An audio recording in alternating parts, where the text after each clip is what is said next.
to be the cornerstone of the WWE is to be the most valuable player, the quarterback, the front runner. This year, once again, down under in Australia, the mission is simple. For only one more precious than the Hope Diamond, more valuable than the biggest piece of art you can find in the Louvre. As today, this Saturday morning from the States, Australian time, we look towards finding out who will be this year's Crown Jewel. And this is WWE, and the Simple Apple Studios brings to you a live watch-on event for WWE Crown Jewel in Perth, Australia. Welcome to this watch-along experience. I hope that you all enjoy. Please be courteous to all in the chat. And as always, if you want to dictate the conversation, super chat. It is as simple as that.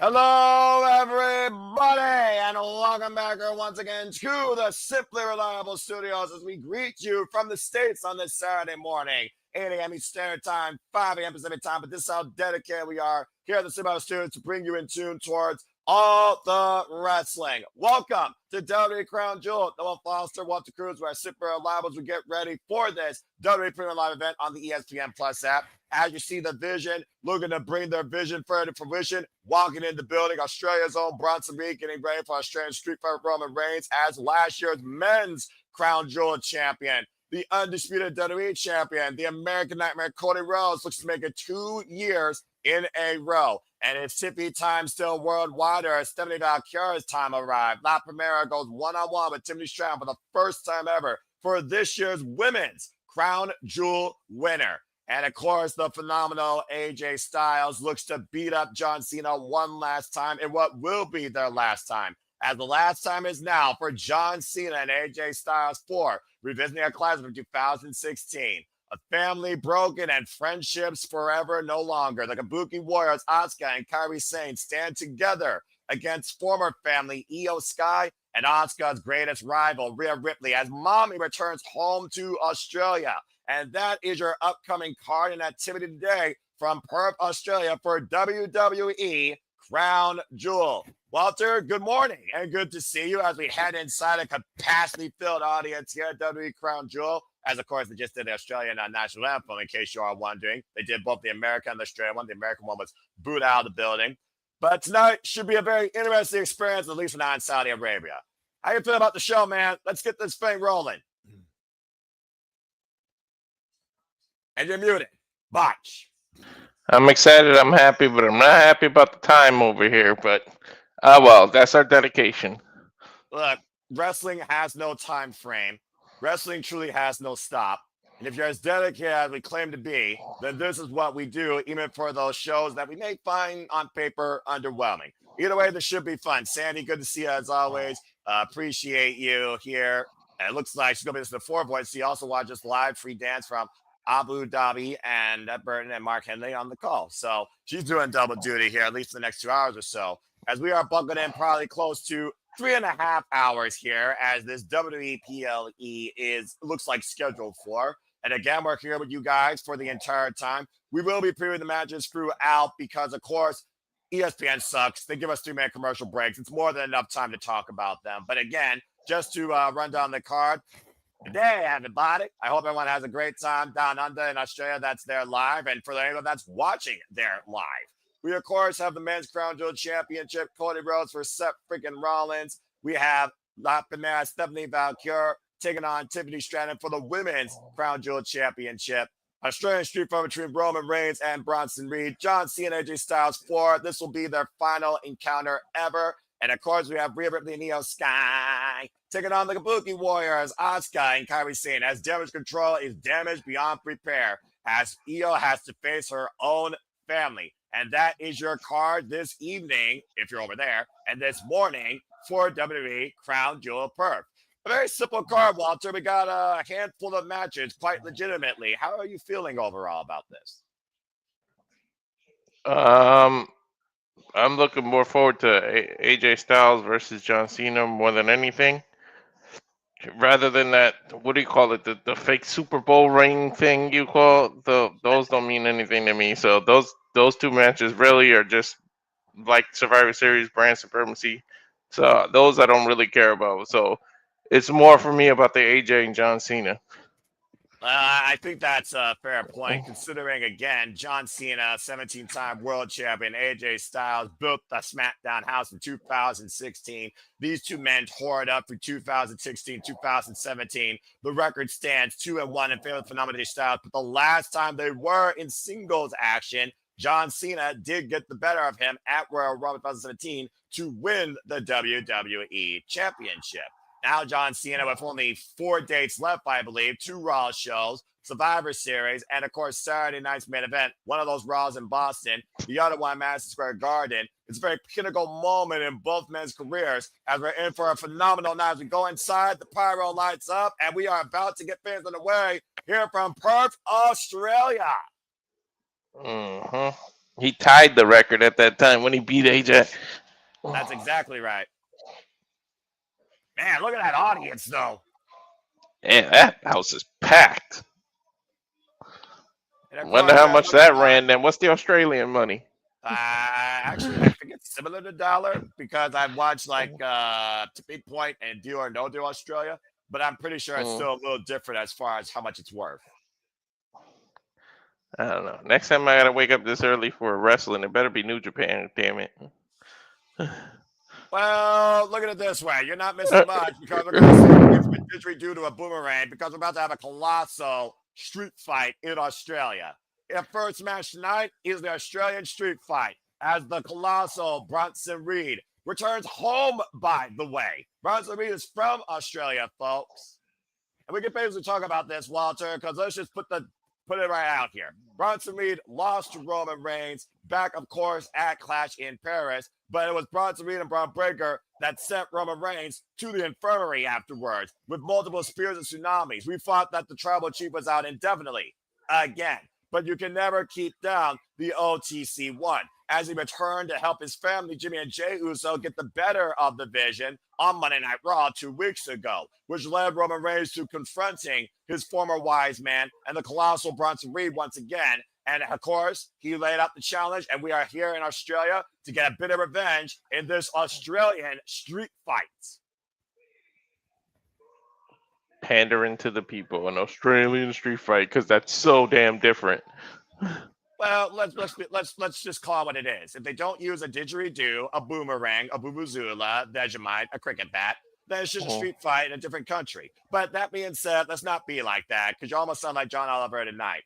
Matthew, good to see you. Kate Brayer, good to see you. I watch New Japan and Stardom. WWE's not worth this time zone to me, but this is how dedicated I am to professional wrestling and to all of you. So yes, I am up early. I literally got up 10 minutes ago. And of course, the Vision are continuing to try and build forward on this definition of absolute power, Walter. And that's what this is all about at the end of the day. But Roman Reigns continues to be the thorn in their backside. I was going back and forth in my head about who's winning this match, to be honest. Well, I have a prediction now. It's fine, but good luck to everybody. And again, I picked Roman Reigns, and I do it because of this. The last time Roman Reigns lost a singles match in any capacity, folks, was WrestleMania 40 against Cody Rhodes. He has not lost a singles match since. In fact, the only match he's lost since then was WrestleMania 41 when the Vision was brought to fruition, courtesy of Paul Heyman. Roman Reigns. Listen to how the Australian crowd is calling for Roman Reigns when their whole town boys in the ring. That's crazy. At the end of the day, the world acknowledges the tribal chief, and the drums sound forward the entrance of the longest reigning, undisputed Universal WWE Champion in modern day history. An immortal on God's level. Greatness above everybody else. The OTC. Roman Reigns has arrived in Perth, Australia. The tribal chief versus the tribal thief. Well, it's not about the shoes. This is far more than just about footwear, Walter. Yeah, it's about pride. It's about a lot of things. Bronson is one of the few Samoans that isn't related to the Anoa'i family. And this Samoan looks to surpass the Samoan, if we're being perfectly honest. Roman Reigns, who held the undisputed Universal WWE Championship for practically 1,400 days, the front runner, the quarterback of WWE for the last 5 years, once again finds himself alone, staring at his former wise man that was by his side the entire time, and also standing across somebody that, let's be honest here, Walter, Bronson Reed has been one of the strongest oppositions to Roman Reigns' career. We have not seen Roman Reigns endure this type of challenge in a long time. Bronson Reed was very formidable at Clash in Paris. I don't think we've seen him face a formidable person like that since Brock Lesnar rivalry. And of course, this is not going to be a wrestling match. This is not going to be tribal combat. This is going to be a fight. This is a street fight. Again, folks, there are no rules. There are no disqualification. Anything goes. The only way to win is via pinfall or submission inside the ring. Which is why I don't get why Paul Heyman would even be out here. I mean, it's a street fight. Roman knocks out Bronson Reed. What's to prevent him from getting his hands on the walrus over there? You gotta wonder, does Roman Reigns still want to get his hands on Paul Heyman? We did see him get his hands on Paul Heyman back at Clash in Paris. And I'm sure Paul Heyman still knows that he always will be at the eye of his tribal chief, even if he still loves and acknowledges him. Love is a very strange word, but at the end of the day, we got to focus on the task at hand. This is about Roman Reigns preventing Seth freaking Rollins' vision. Because Roman doesn't want to deal with Bronson Reed for eternity. He wants to finally put Seth freaking Rollins down indefinitely. A man that has been involved in 10 WrestleMania main events. 4 or 5 of them were in a row. And of course, it took 6 tsunamis post-match after a Braun Breaker spear through a table, announce table, that sent Roman Reigns to the hospital in Paris. Ironically, Seth Rollins knows how that feels, which is why he put him in the group. He'd rather be for him than against him. Well, to your point, the vision is all about the future goes through him. The future goes through us. And Bronson Reed wants the future to go through him and be acknowledged for it, not Roman Reigns. I can only imagine how destructive these two are going to get. 3 hours later with damn Roman Reigns' entrance. Roman's entrance is the only one that can rival Undertaker's. Yeah. And of course, there you see the Ula Fala, the symbol of the tribal chief, Roman Reigns, laid down in the corner. Surprised that Bronson Reed didn't try and steal that sacrilegious symbol. Yeah, the Vision might still pop up, try to do it. Well, Braun Breaker isn't booked tonight, so you very well might be on point. I'm sure he still made it, though. Well, again, we heard that saw face-to-face with Seth Rollins and Paul Heyman. It wasn't about hyping up Seth. It was about being realistic. If Seth freaking Rollins loses tonight, the trust with Bronson Reed and Braun Breaker is put into question. The choices of Paul Heyman choosing him over Roman Reigns are put into question. And Paul Heyman may have to decide for himself, what do I need to do if Seth freaking Rollins can't prove to me absolute power? Yep. And you talk about the focus of Seth Rollins. What about the focus of Bronson Reed? The only one that's been 100% focused here is Roman Reigns. He's been nonstop focused on getting revenge against Bronson Reed since returning. Bronson Reed and Braun Breaker, of course, who beat the Usos back at WrestlePalooza, by the way. LA Knight special guest referee. Yeah, I'm shocked this started in the ring. Sure, that won't last long. Yeah, right. And Roman Reigns off the rails, sending Bronson to the outside with a clothesline. Oof! I think his face hit the apron on the rotation. The magnitude of this match right here for both Roman Reigns and Bronson Reed is the definition of colossal Paul Heyman, of course, the penguin waddling around ringside. And Roman Reigns scouting Bronson Reed for a drive-by! The kangaroo for all intents and purposes today. I don't think Paul Heyman could even hop 2 inches off the ground, with all due respect. Well, then he could be a sloth. Oh! Or maybe a koala, if we're going to be Australian. Bronson Reed sent into the audience. Oh, I love into the the Macho Man WWE outfit. Universe and throwing primes now. Because, someone gets a souvenir and a drink. What do you know? Hope they Again, get the there's right nothing Paul flavor Heyman because can some of do. those are nasty. Well, I haven't had prime in a while, so I can't judge, honestly.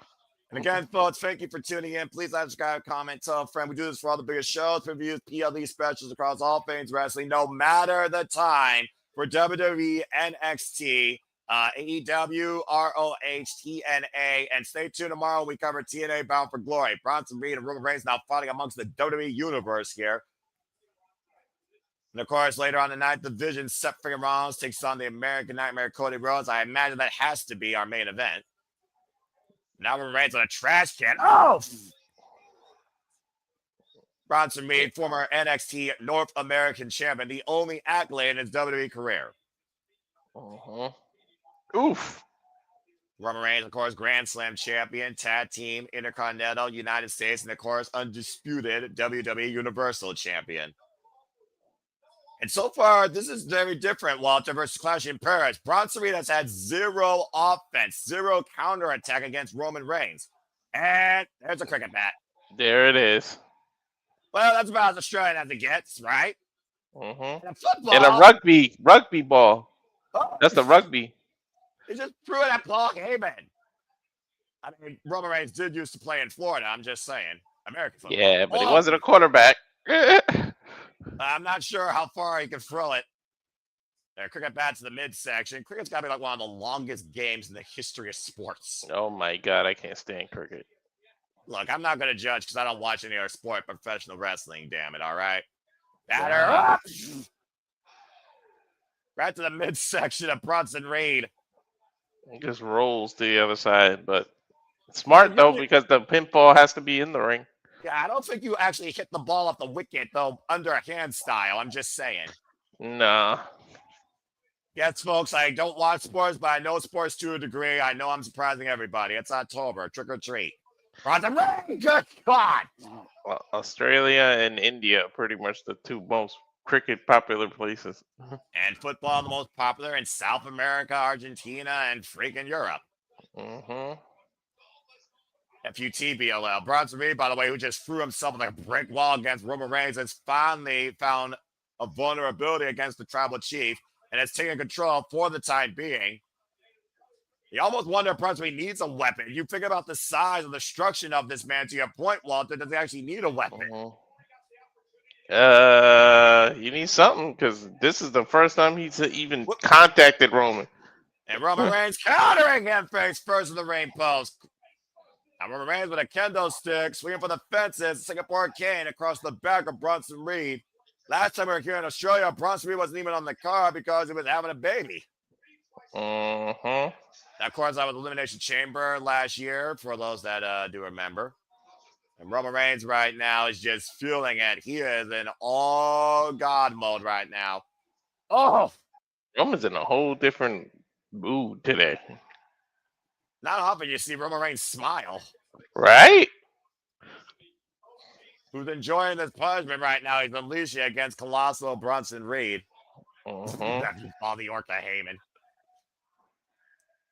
Of course, Roman Reigns, that's always been his dictation. Dictate the crowd, dictate the match. And it looks like Roman Reigns is going to speak. He's pulling the page out of his cousin's playbook. Well, let's be honest here.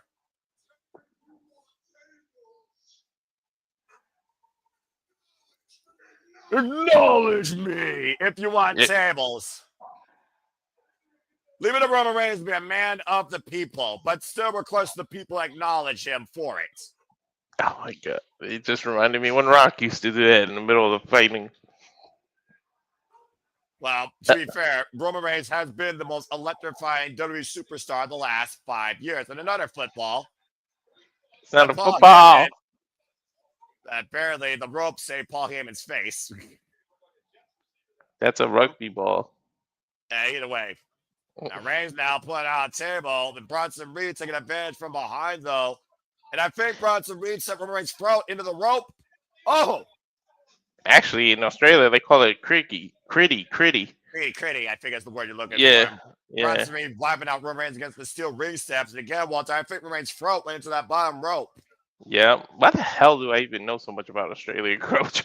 The world may never know how much we truly know. And maybe we're better off that way. I'm just saying. And Why is Bronson they? Reed denying the table. Why would you do that? Well, let's be honest. You did talk about how he's a countryman. He's been denied by his own country. He's not going to give them what they wanted to that. You slipped. Well, right now, Roman Reigns left in a vulnerable state as Bronson Reed is taken apart ringside area. Now yielding the steel ring steps. Roman Reigns might want to turn around. May see what's coming. Oh, God. Off the face. Don't take your eyes off the colossal Bronson Reed. Up the head of Roman Reigns again as he falls against the barricade. Bronson Reed just stepped up his offense. Might be seeing all the stars of the Australian flag after that. Right? Again, this Australian street fight, folks. There are no countouts. There are no disqualifications. The only way to win is via pinfall or submission inside the ring. Even at this ungodly hour, I still got to make the puns. Well, whatever wakes you up. Now, Bronson Reed bringing steel chairs into play. More furniture being brought in the ring. First time we're seeing steel chairs come into play in this Australian street fight. Chair in the midsection of Roman Reigns. And we all know how much the core is being compromised of the tribal chief with all those tsunamis and spears he's taken. Tables, chairs, and stairs. Oh, my. Now, Bronson Reed setting up destruction in the corner, bracing a chair between the middle and top rope and turnbuckles. I got a feeling it's about to treat Roman Reigns like a dart. Boom! Right in the spine, curving Roman Reigns like a horseshoe.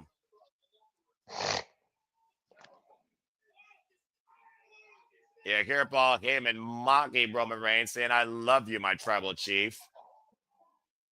We trash talking while Paul Heyman's just instigating, just driving that chair consistently into the midsection of Roman Reigns. Less talking, more action. Come on. Bronson Reed is just literally enjoying this right now. He's loving this. He's been salivating towards destroying Roman Reigns again. Uh-oh.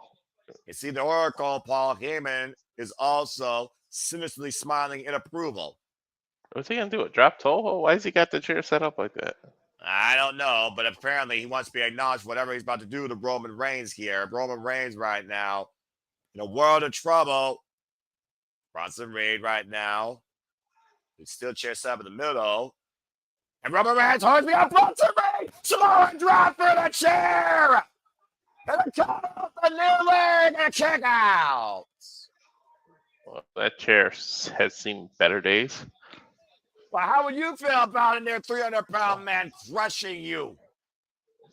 The weight of Bronson Reed through that steel chair, look at that chair. It is absolutely destroyed. 330 pounds right on the chair. Well, they use the metric system down there, but either way, as Paul Heyman literally grabs that mangled, I do mean mangled steel chair, Roman Reigns breathes new life in this street fight. Yeah, why is the Walrus over there grabbing that? Right, being it out of play. Critical moment in this match. Roman Reigns, Bronson Reed, slow to stir. Both men trying to get back up to their feet. Roman up the ropes. Runs through Bronson Reed. Bronson refusing to budge. Still holding his vertical footing. And Roman Reigns again. 3 clotheslines, and Reed still does not leave his feet. Reigns will not give up, though. Just parading Bronson Reed with these short-range lariats against the ropes. This is actually helping Roman. The fact that the rope just keeps bringing him back to him. I'm about to say, using literally Bronson Reed's own momentum against him, and Bronson Reed might literally be out on his feet. these rebound lariats, I guess. But somehow Bronson Reed has not left his feet yet, ropes or not, Walter, and that's still impressive as he finally falls down to the bottom. Irish whip reversal by Bronson Reed off the rails, and Roman flags for and takes him down. Uh-oh, he's got a second wind. And every fan is on their feet tonight for Roman Reigns, who might be looking to lock and load, be the kryptonite of the division, but a Superman, Bronson Reed catching him though, hoisting him on the shoulders. Death Valley Driver! Cover! 2! Get a check out!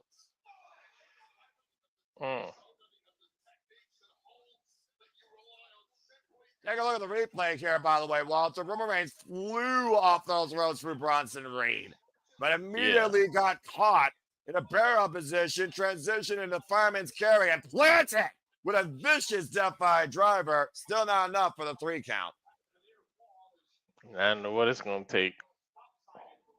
It's kind of been the MO of both these men's careers, if you think about it, honestly. Oh, that chair is starting to come into play. Ooh, stop sign. Well, it is a street fight, so street signs are illegal, and that is a metal plate across the spine of Roman Reigns. I would say the metal plate's probably worse than the steel chair. Mm-hmm. And again, attacking the midsection of Roman Reigns with all those shots to the back, compromising the core. And Reed right now looking to hook Roman Reigns up, possibly for a Uranagi. Roman trying to fight back here. Elbow strike, side of the head. Roman trying to breathe new life once again in this Australian street fight.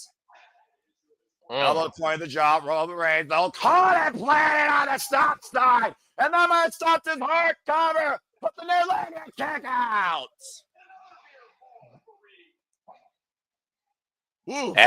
That was insult to injury using a Uranagi on Roman for that. Yeah, talk about trying to stop his heart on a stop sign nonetheless. Mm-hmm. And Roman Reigns right now looks like a very vulnerable man. Looks mortal. Meanwhile, senton, and Roman gets out of the way as Bronson Reed crashes on the stop sign. I thought he was going to go for a tsunami. Well, it did look like he was making him last rites, but we're not having reached that point yet. Did get the green light for the weather report. Right. And once again, we're at a bit of a reset here, Walter. Both men slow to stir. Bronson Reed, though, the first to get back up to his feet. Now right in the corner. And sidestep! Face first, that steel chair he saw earlier in the match. Roman Reigns, Superman punch! Cover now for Roman to win. Kick out! Not just a Superman punch, but he landed right onto the stop sign. Yeah, good point, by the way. Take a look at the replay. Whiplash effect. Head first off that stop sign. Still 2.5. Explosive moments of offense by both Bronson Reed and Roman Reigns have been the tail of this match. Bronson should know he who sets up the chair usually goes through it. Well, look at this, though. He's also created distance. And now Roman Reigns might be poised to strike, and Reed immediately getting out of the way of that. Wouldn't you? Well, yeah, I mean, it's extremely wise. I don't want to take a spear from Roman Reigns. That could have been Bronson Reed's undoing. Bronson Reed trying to find new reprieve on the outside ring area against the barricade by the timekeeper's area. But Roman Reigns, wait a minute. Uh-oh. Drive-by? I don't think Roman's looking for a drive-by. I think Roman's looking for a pitch out of Braun Breaker's playbook. Looking to build a bit of momentum. Roman Reigns traveling around the world. Eyes by the way. It's God! I swear to you, I was going to say, I had a feeling he was going to run right into Braun. Intercepted! And again, there's nothing the ref can do about it. It's a street fight. There's no disqualification. It was only a matter of time for Braun Breaker was going to show up to your point, Walter. Now the Vision's going to remain some furniture. Oh, my God. First match they're using this table? Well, I mean, let's be honest here. This would happen at Clash in Paris. It's a critical situation right now for Roman Reigns. Hoisted up by Reed and Bronson and Braun Breaker. Powerbomb through the announce table. Oh, my God. And not only that, that was the Shield powerbomb. Roman Reigns left in a heap. And the humiliation continues both mentally and physically, to your point. A shield bomb through the announce table by both Braun Breaker and Bronson Reed. Oh, the other table's coming into play again. And right now, Bronson Reed bringing the table back inside the ring as Bron Breakker literally stands over a fallen tribal chief. Talk about Bronson Reed being Roman Reigns undoing. That fucking spear by Bron Breakker has been freaking Roman Reigns undoing. Been undoing since the Royal Rumble in January. I assume Jay's gonna make an appearance here. Well, does Roman Reigns want help from his family? That's a whole different question at the end of the day. What? You had to say Jay's name, didn't you? Oh, and Jimmy. Well, we see how much Roman Reigns has gone to bat for his family. Looks like Jimmy and Jay are about to do the same. Usos are in your city! And now a moment too soon. Oh, and a super kick by the Bron Breakker. Just laid out the freaking unpredictable badass, and Bronson Reed is literally asking for both the Usos to come in. Yeah, he ain't backing up. He is not backing up. I mean, again, Bronson Reed might as well take on an army. I mean, he's built for one. Jimmy J, feel it! Big right hands. And we've all known the issues that, of course, the Usos have had with the Division. Like I said, they beat them at WrestlePalooza. Double super kick again, and Bronson Reed drops him in the corner. Bron Breakker gets caught with a super kick again. And the Usos just teeing off against the Division. Oh! Double super kick by the Usos to Bron Breakker. I'm surprised they're on the same page right now, because lately they haven't been able to even be in the same book. Well, that's because Jey Uso's been acting like Roman Reigns, and they've been questioning whether or not that advice is wise. Meanwhile, both Usos backing it up in respective corners. I think they just even the odds up. And I think Bron Breakker might be looking to find out why these Usos have been down since 1D. Mm-hmm. 1D for Jimmy and Jay on Bron Breakker. The Usos doing a number here, and it looks like the Usos are not done by a long shot here. Uh-oh. Think they're going to go for those splash. Now Bronson Reed taking Jimmy out. I believe that's exactly what they were going for, and somehow Bron Breakker's back up. Uh-oh. Overhead, military press by Breakker now to Jey Uso. Oh, God! Yo, Jay is no light man to be picking him up over his head like that. And he cannot take two knees like that to the midsection. Vicious gut buster by Bron Breakker to Jey Uso. And uh-oh. Bron Breakker just eyed Jimmy Uso stirring around ringside. Oh, God. I don't think Bron Breakker. I don't think he's going to hold up. I don't think about to unleash his inner Usain Bolt. And Paul Heyman giving him the green light as Bron Breakker travels around the world. 0 to 100. Super spear through the barricade. Yep, I knew that barricade wasn't going to hold up much longer. And Bron Breakker and Jimmy Uso laid out in a heap. Done and dusted are those two. I don't think you're going to see those two men back in this freaking street fight. But remember, Roman has had ample time to recover by now. And to your point, Bronson Reed right now is not thinking about Roman Reigns. He's thinking about Jey Uso, who is down in the middle of the ring. And Walter, I think the wire points out to go, a Superman punch to Reed on the top of the rope. And again, another Superman punch by Roman. How conspicuous that Roman recovered when they were going to attack Jimmy and save, Jay and save Jay, but not Jimmy, huh? Roman Reigns, though, scouting Braun. Superman punch to Bron Breakker. Bronson Reed, though, hoisting up Roman Reigns again. Fireman's carry, looking to run him through that table in the corner. Roman Reigns still fighting back, though. And Bronson Reed, meanwhile, oh, no! Jey Uso jet speared Roman Reigns through that table. Hey, he moved. Smart. A horrible miscommunication. It's bad by Bron Breakker to Jey Uso. The crowd screaming, "You effed up." He sure did. What a disaster. And maybe down out here in Walter. I don't know what the weather's like in California, but here comes the tsunami. Yeah.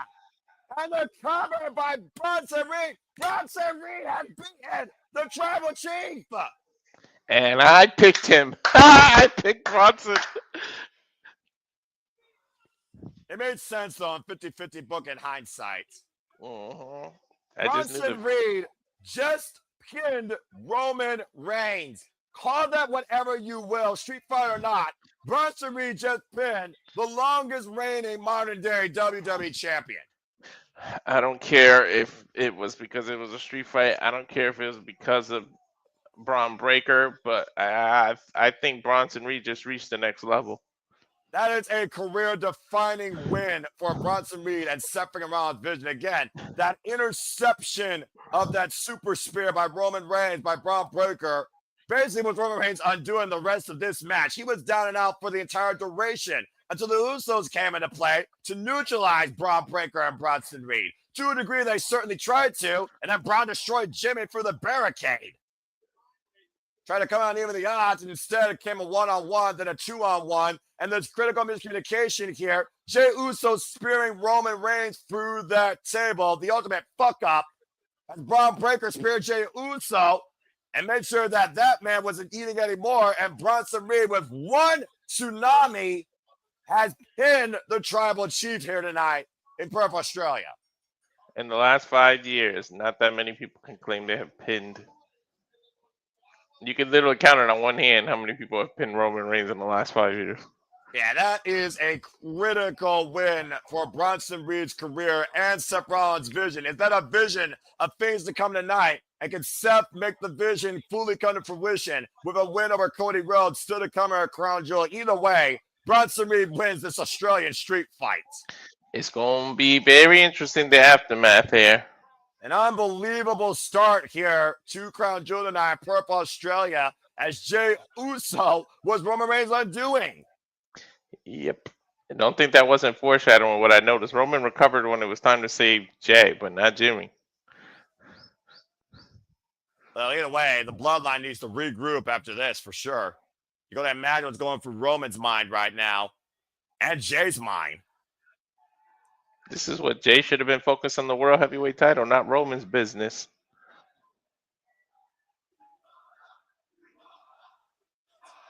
You effed up. Roman's.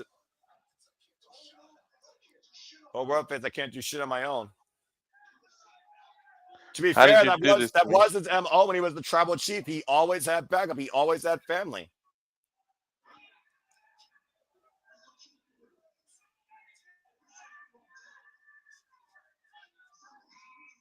I told you how to stay back. And it's on how it only works at certain times.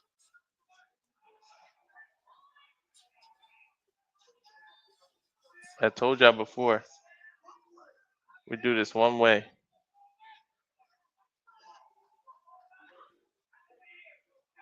Love you. Uh-huh.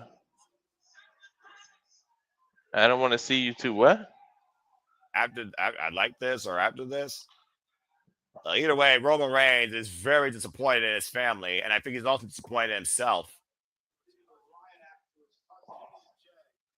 To find words to his cousins, where Roman Reigns feels like he not only failed himself, he failed his family, but his family failed him. You know when he can't notice who he was staring at when he said "I love you"? It was just Jay.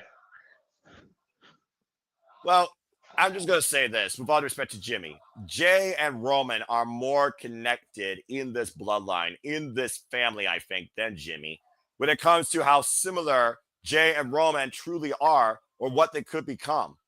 I don't know. Jimmy might be turning a new leaf if they keep this up. Well, I mean, again, what did Roman tell Jay to do? Focus on your opportunities. Focus on you. What's up, Charles? And what does Roman Reigns do now? Roman Reigns just lost. It's back to the drawing. It's back to the drawing board. I mean, I'm sure he's still going to be acknowledged, but can he acknowledge himself still has the GOAT? Jay's saying they always do him. Yeah, but Jimmy's been telling Jay that for how long? Yeah, tension's at all-time high here right now. Ooh. Maybe Jay's starting to realize that Jimmy's been right this whole time. I don't know, man. It looks like Jey Uso's at a crossroads.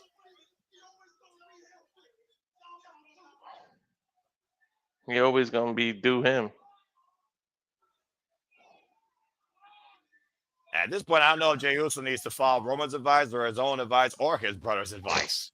I don't know. You can't. He got to admit that Jimmy been telling him that. Well, either way, Roman Reigns loses this Australian street fight. And there you see the Women's Crown Jewel Championship. 50 carats of diamonds. The most prestigious championship belt in the world.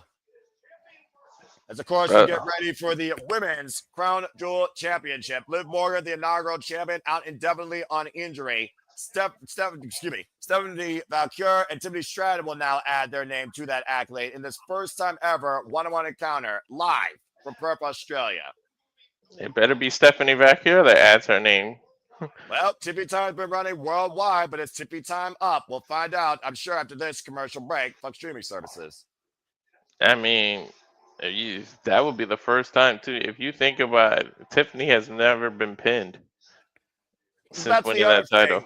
That's the other thing to think about here. To your point, Tiffany Stratton has not been pinned or submitted at all this year, while Stephanie Vaquer, she just won the championship at WrestlePalooza. So, again, we can really talk more about this match in hindsight when it comes to the value of the champions. And I don't think that's something we should rule off, as we got a momentary break here, because, again, fuck this service.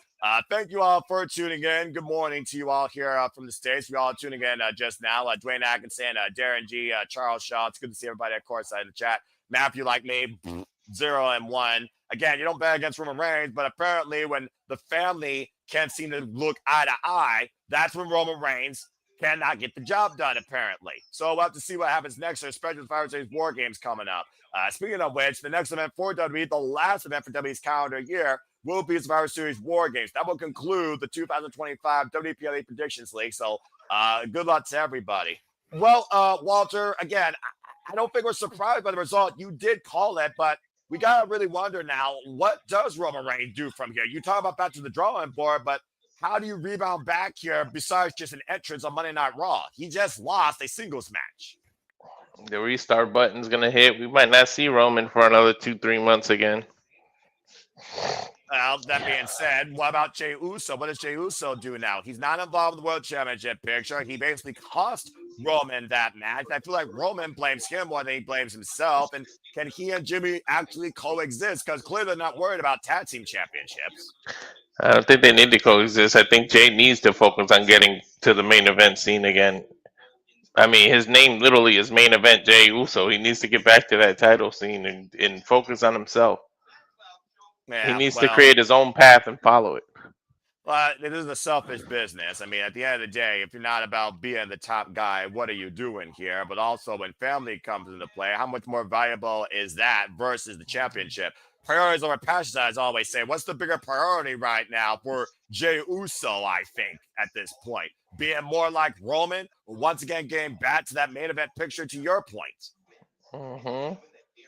Well, we got about 90 seconds left, so let's go ahead and talk about what's coming up next a little bit more. You were talking about La Primera versus Stephanie Vaquer versus Tiffany Stratton. Again, Tiffany Stratton has ran Tippy Time since cashing in Money in the Bank on the fridge, Nia Jax, and has been unstoppable with wins over Charlotte Flair, Trish Stratus, Jade Cargill, and Nia Jax on numerous occasions. La Primera Stephanie Vaquer, who came into the main roster back in April after losing the NXT Women's Championship to Jessie Jane, still the biggest WTF this year. She's basically been on an absolute roll of momentum. She's also been unpinned, unsubmitted, and she beat Io Sky to win the championship at WrestlePalooza after winning the Women's Battle Royal at Evolution, with wins over Ivy Nio, Roxanne Perez, and countless others.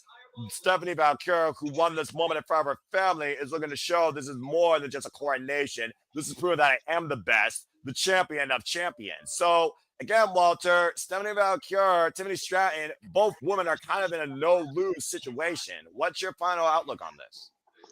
Yeah, they both are. You're absolutely right. In a no-lose, but I feel like, I don't know, these Crown Jewel matches are kind of like their own entity. It's almost like, I don't want to use the wrong wording and saying it doesn't count because it's obviously in front of us and it's an accolade, but it's almost like it doesn't count in the grand scheme of things. It's just a one-time thing that whatever country they are in, when they do it, it just exclusively stays over there, and it's like its own thing. So I feel like either one of them can still recover after this and have their own momentums. But yeah, whoever loses, it shows that they're vulnerable and can be beat, and so the next contender can gain confidence that I can win this title. Because, like you said, this entire year Tiffany hasn't been pinned, so people can be like, yeah, she can't be beat. Let me go after Stephanie. But if Tiffany loses, it shows she can be beat and vulnerable, and somebody can go after her.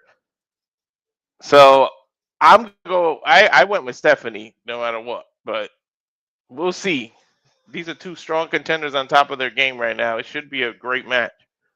I'm sure people are going to double down on both of these women. And of course, we're going to double down. We cover WrestleMania next year from Las Vegas once again, Allegiant Stadium, where they double down from the City of Sin. Stay tuned for more on that, folks. Next year, April, WrestleMania 42, once again from Allegiant Stadium. But yeah, it's just one of those things where I do think about the value of the champion versus the value of the championship. And I think that's another thing to consider here. Shout out to Green Day, by the way, the official theme of Crown Jewel Perth, One-Eyed Bastard. Wow, they actually used a song that's actually tolerable. I'll be damned. That's unique. So, again, shout out to Green Day. Also, our fearless Caitlin Bella, who's leading the Team No Q Predictions League, who's a huge Green Day fan. And there you see the precious women's Crown Jewel Championship as we go down to Alicia Taylor in the ring for our introductions. Beetlejuice. Accurate.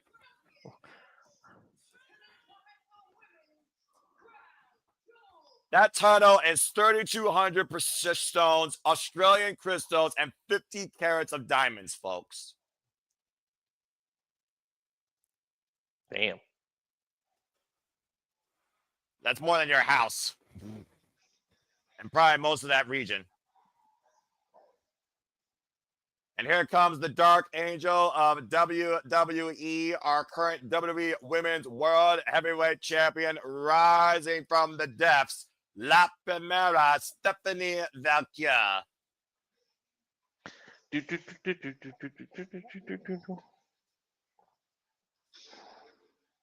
is certainly a unique situation.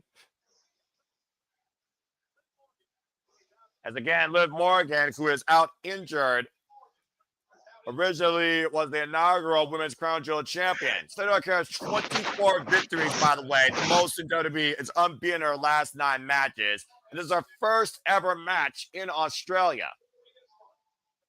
Mm-hmm. What a year that she's had, seriously. I still can't believe JC Jane beat her. Well, you know, weirder things have happened. And Matthew, you're absolutely right. And Sandy, you're hilarious. Looking at the chat here real quick.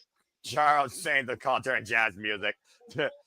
Charles saying Tiffany for the win. Kate Ray saying Stephanie for the win. So again, it's a very partisan match when you look at the two athletes here versus the actual accolade being in play. And Kate Ray saying this is youth versus experience. And he very well might be right. While Stephanie Vaquer is more world-renowned experience, Tiffany Stratton has been literally raised in the WWE outside being trained by Mr. Anderson. Two faces. Yeah, this is a unique situation where you got face-to-face. This is a bout on mutual respect, but it's also pride in proving you are the best. Not only baby faces, but they're both the faces of their respective brands. Walter, what time is it? Tippy time. Tippy time worldwide at Tiffany Stratton, no stranger to Australia. Here comes our undisputed WWE Women's Champion. And Tiffany time has ran all of 2025. Mm-hmm. She brought on the 3rd of January. Has been champion now for 281 days and is 17-0 in 2025. And as I said earlier, this is her second time competing in Australia. She made Tippy time go down under last year in the Elimination Chamber. And one of her eliminations, by the way, was the former WWE Women's World Heavyweight Champion, Naomi. Mm-hmm. And Tiffany Stratton again with wins over the likes of Charlotte Flair and Trish Stratus. Truly shows the pedigree that Tiffany Stratton can be held up to in this day and age in WWE, Walter. Yeah. Are I going to mean, be the GOATs. it's a unique match to say. I mean, for all the smack you can talk about meaningless and things like that, I mean, we should get a very competitive match between two women who are in the prime of their careers and on top of their game. So we'll find out.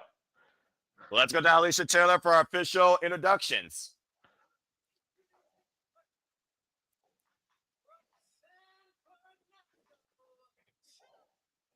First ever WWE superstar signed from Chile, by the way. Stephanie Vaquer is 32 years of age, has been involved in the game now, folks, for 16 years, trained by Gran Apache.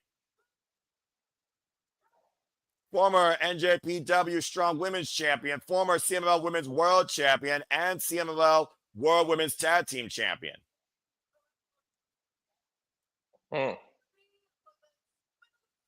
Minnesota. Despite the fact she looks like she was raised in Beverly Hills, California. Trained by Ken Anderson. Put that in perspective, folks. Who just has been appearing on TNA lately. Well, to be fair, they were pretty close to where they were at previously. I'm just saying. Yeah, well, I went to his hometown, but he appeared twice recently. You're not wrong. And there you see what's on the line here. The winner will not only get a photo op and hold that title, they will also get a Crown Jewel ring. This is for the WWE Women's Crown Jewel Championship. A ring did or not. At the end of the day, Walter, we got to look at the business like this. It's WWE versus, okay, whatever. You did this outside of it. Tiffany Stratton has done everything in WWE. Stephanie Vaquer has done far more so far outside WWE. So I do think that favors Tiffany Stratton here from a company standpoint and a comfort standpoint. Bell reigns are underway. It's a ring they don't even carry around after they win it. It stays in the respective country that they won it in. So the only other time we saw these two women share a ring, of course, was together as a tag team against Julia and Kiana James, literally yesterday on SmackDown. They have not been in the ring with each other since. Very familiarity, though. I wonder how well these two were familiarized one another and know each other's styles just from teaming together last night. Nice rolling around.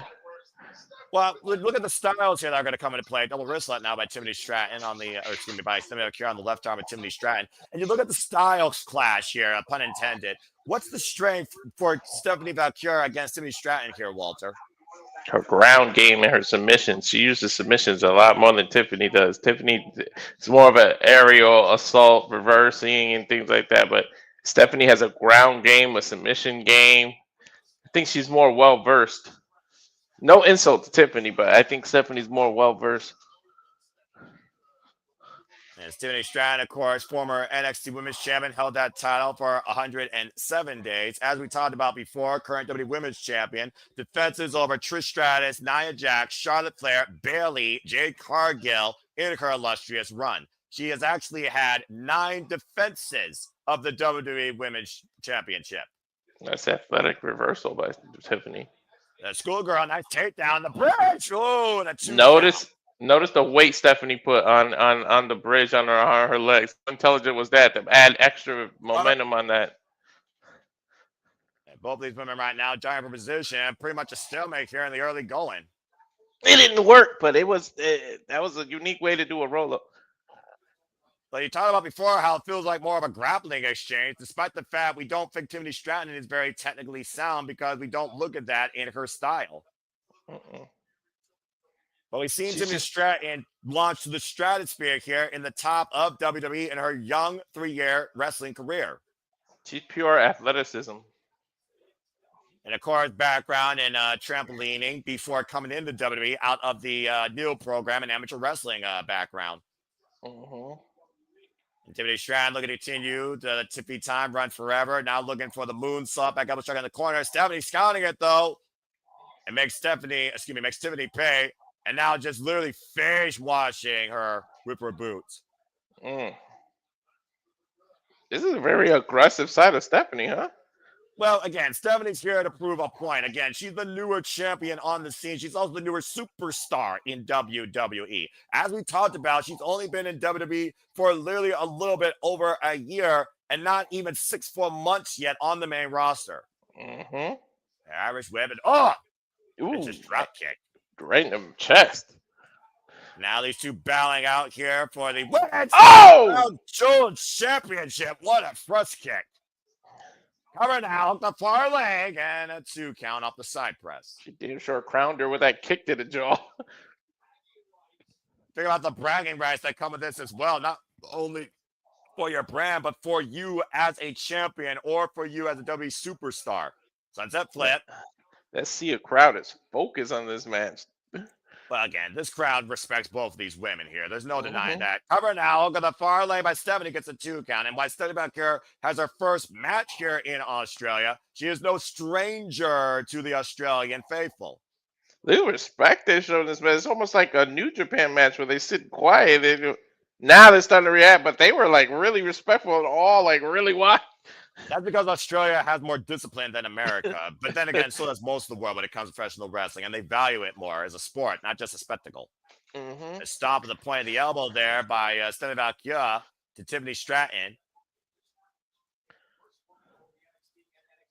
Get to the midsection. Of course, Stephanie Vaquer, also the first woman to hold both the NXT Women's North American and NXT Women's Championship at the same time. Did that at Roadblock literally in March.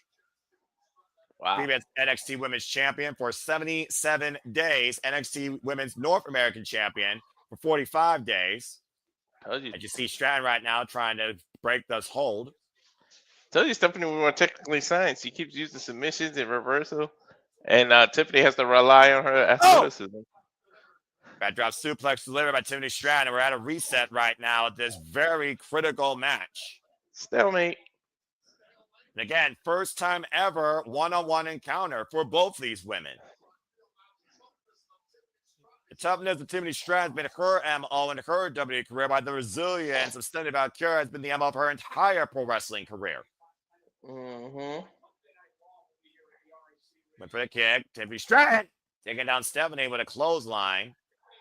Tiffany Stratton fired up here, looks like right now. Looking once again for the moonsault. Back elbow strike in the corner. Flipping in. Now up the ropes.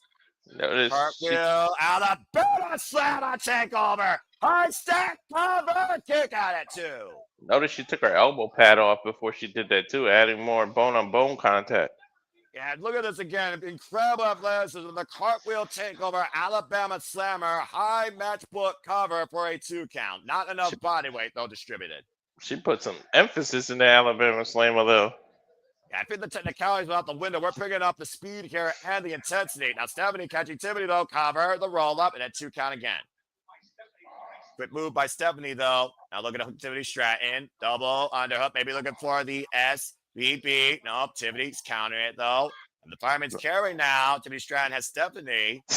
Momentum is on a pendulum swing in this match. I did not think this was going to be this even, honestly. Uh-oh. Ah! That sucks! Dragon screw leg went down. That move has to suck. And let's keep in mind, Walter, that was Io Sky's undoing at WrestlePalooza. And the Meteor on the corner by Stephanie. That was furious. Now Stephanie, sense of urgency, goes to the cover, gets a 2 count. That dragon screw might have grounded Tiffany for a while. Yeah, take a look again. Rearranging all 3 ligaments in Tiffany Stratton's right leg. I love seeing the viciousness come out of Stephanie Vaquer. It's subtle, but it's effective. Oh, whoa. Ooh, she landed on her feet, though. Thankfully, on the steel ring steps. Now driving Tiffany. Face first up turnbuckle, got a vicious headbutt. And Stephanie Vaquer spraying off the top rope. Nope, lost the footing. Get to the midsection by Tiffany. Tiffany trying to take advantage. Hooking up Stephanie. What the hell? Oh, man. Oh. That's a modified Falcon arrow into the knees. Cover and a kick out at 2. That was a Falcon knee breaker. I don't think I've ever seen that before. No, I haven't either. Talk about a Pyrrhic move, putting your own body on the line. Both these women know the importance of this match. Ring be damn. Uh-oh, prettiest moonsault. Going up top, and Stephanie able to scout it, to your point. And now Tiffany hooked up by Stephanie again. What the hell? Oh! Bad drop suplex. Landed And hard both on the these back of women, her head and neck. these Oh women, no. Oh no. Oh no. This might wake Walter. Nope, wait a minute. Reversal. Tiffany, reversal. Ooh. Tiffany was going for the devil's kiss and got booted in the face. Covered now by Tiffany for the win and a 2 count. both these women make the most simplest moves look so impactful. You know what? I'm just going to say it's so fucking nice seeing Tiffany face somebody else not named Nia Jackson Drake Cargo. Jesus Christ, tell me about it. Now Tiffany Stratton once again bringing Stephanie closer towards the corner, and Tiffany going where she's most comfortable. Through the air. Off the top rope with a swan song. I got knees in the back of the head. I don't think I've ever seen Tiffany go for a swanton. Well, I think you've seen Stephanie go for this. Kiss the devil. With a little Latino heat, Eddie Guerrero, happy late birthday. I'm awake. Of course he is. Freaking idiot. I've never seen a move like that with a modified DDT between a woman's legs and cheeks. Now Stephanie hooking up Stephanie. SCB! Cover 2 and no! Holy shit, Tiffany's only the second woman to kick out of that. Yeah, I was about to say, take a look at the replay, by the way. The swanton into the legs of Stephanie, the lower end of the knees, across the shoulder blades, the back of the head, and a devil's kiss. SVB, only a 2 count. To your point, the second woman ever to kick out of that. I honestly thought she was too close to the rope and was going to reach the ropes. But she kicked out. I just clocked Stephanie. Steamroller. Now Stratton, prettiest, moon, salt, and firm. But Stephanie got out of the way. I thought she was going to hit it. And Vaquer was going, oh, we've seen the spinal tap before. That's what won the title. And shout out to phenomenal AJ Styles. And Stephanie with the cover. Vaquer wins the Crown Jewel Championship. She used the spinal tap again. A phenomenal finish for La Primera to further etch her name in the history books in WWE. Now the second ever Women's Crown Jewel Champion. A tremendous bout, though, with both these incredible champions. It's exactly how she won the title with that spinal tap. Exactly, Walter. That spinal tap has been her opponent's undoing. A calculated match to the finish by La Primera. The champion of champions is indeed the crown jewel of WWE. Let's take a look at the replays here towards the finishing stretch. That steamroller into the prettiest moonsault ever. Again, no water in the pool, and drove her knees into the mat. And a beautiful spiral tap. Look at this, by the way, the rotation by Stephanie Vaquer. Picture perfect impact. There was no way Tiffany Stratton was going to kick out of that. Another She hit her with her knees on top of that. Look at it again. Yeah. Look, watch. It's her knees that made the impact. That right knee to your point hit the core of Tiffany Stratton, not the wind out of her. She was down for the 3 count indefinitely. An incredible effort, though, by Tiffany Stratton. Congratulations to Stephanie Vaquer, the second ever Women's Crown Jewel Champion. There you see Paul Levesque, of course, embracing La Primera, who has literally made sure that Stephanie's dreams have continued to come true in her young WWE career. What an incredible start for this incredible athlete here, by the way, Walter. 6 months practically only on the main roster. Not only a world champion, but also a crown jewel winner. Congratulations, Stephanie Vaquer, who's got a little bit more jewelry to add to her now.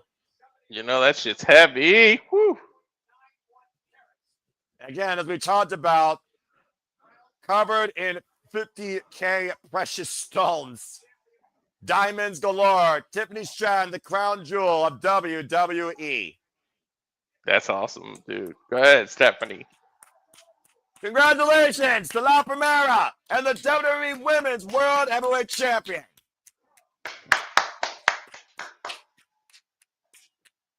Incredible moment.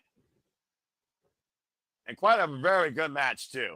Again, Walter, La Primera, 1 of 1. Truly the 1 of 1. Mm-hmm. What a moment. Soak it in, Stephanie. You deserve it. She's crying.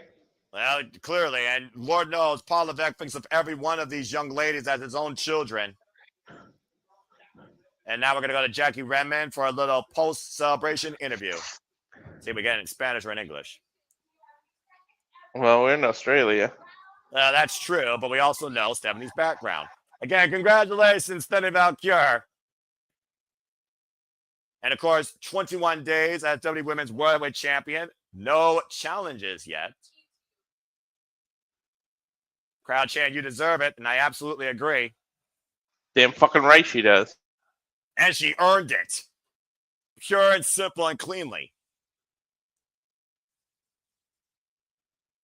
Take a screenshot of that, folks.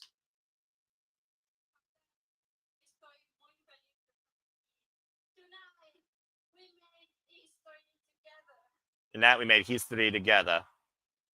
Accurate.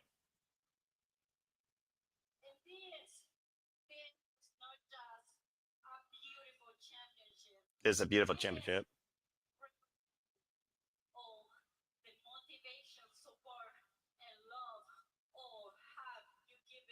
The motivation and love that all of us have given her. Well, I can't argue that. I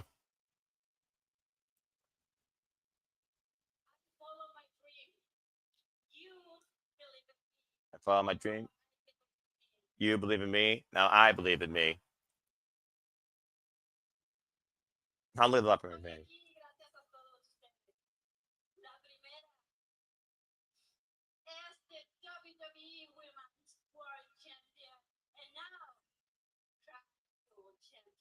La Primera is the WWE Women's World Heavyweight Champion and now the Crown Jewel Champion. Muy bien, and indeed, that is correct. An incredible accomplishment tonight for Stephanie Vaquer in her young WWE career. Congratulations again to La Primera, the second ever WWE Women's Crown Jewel Champion.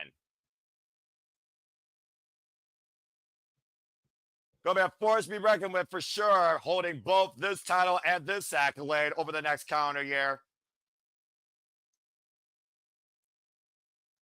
Soak it in, Stephanie. That's a hell of a moment right there. I love that. And that's what this business is built on.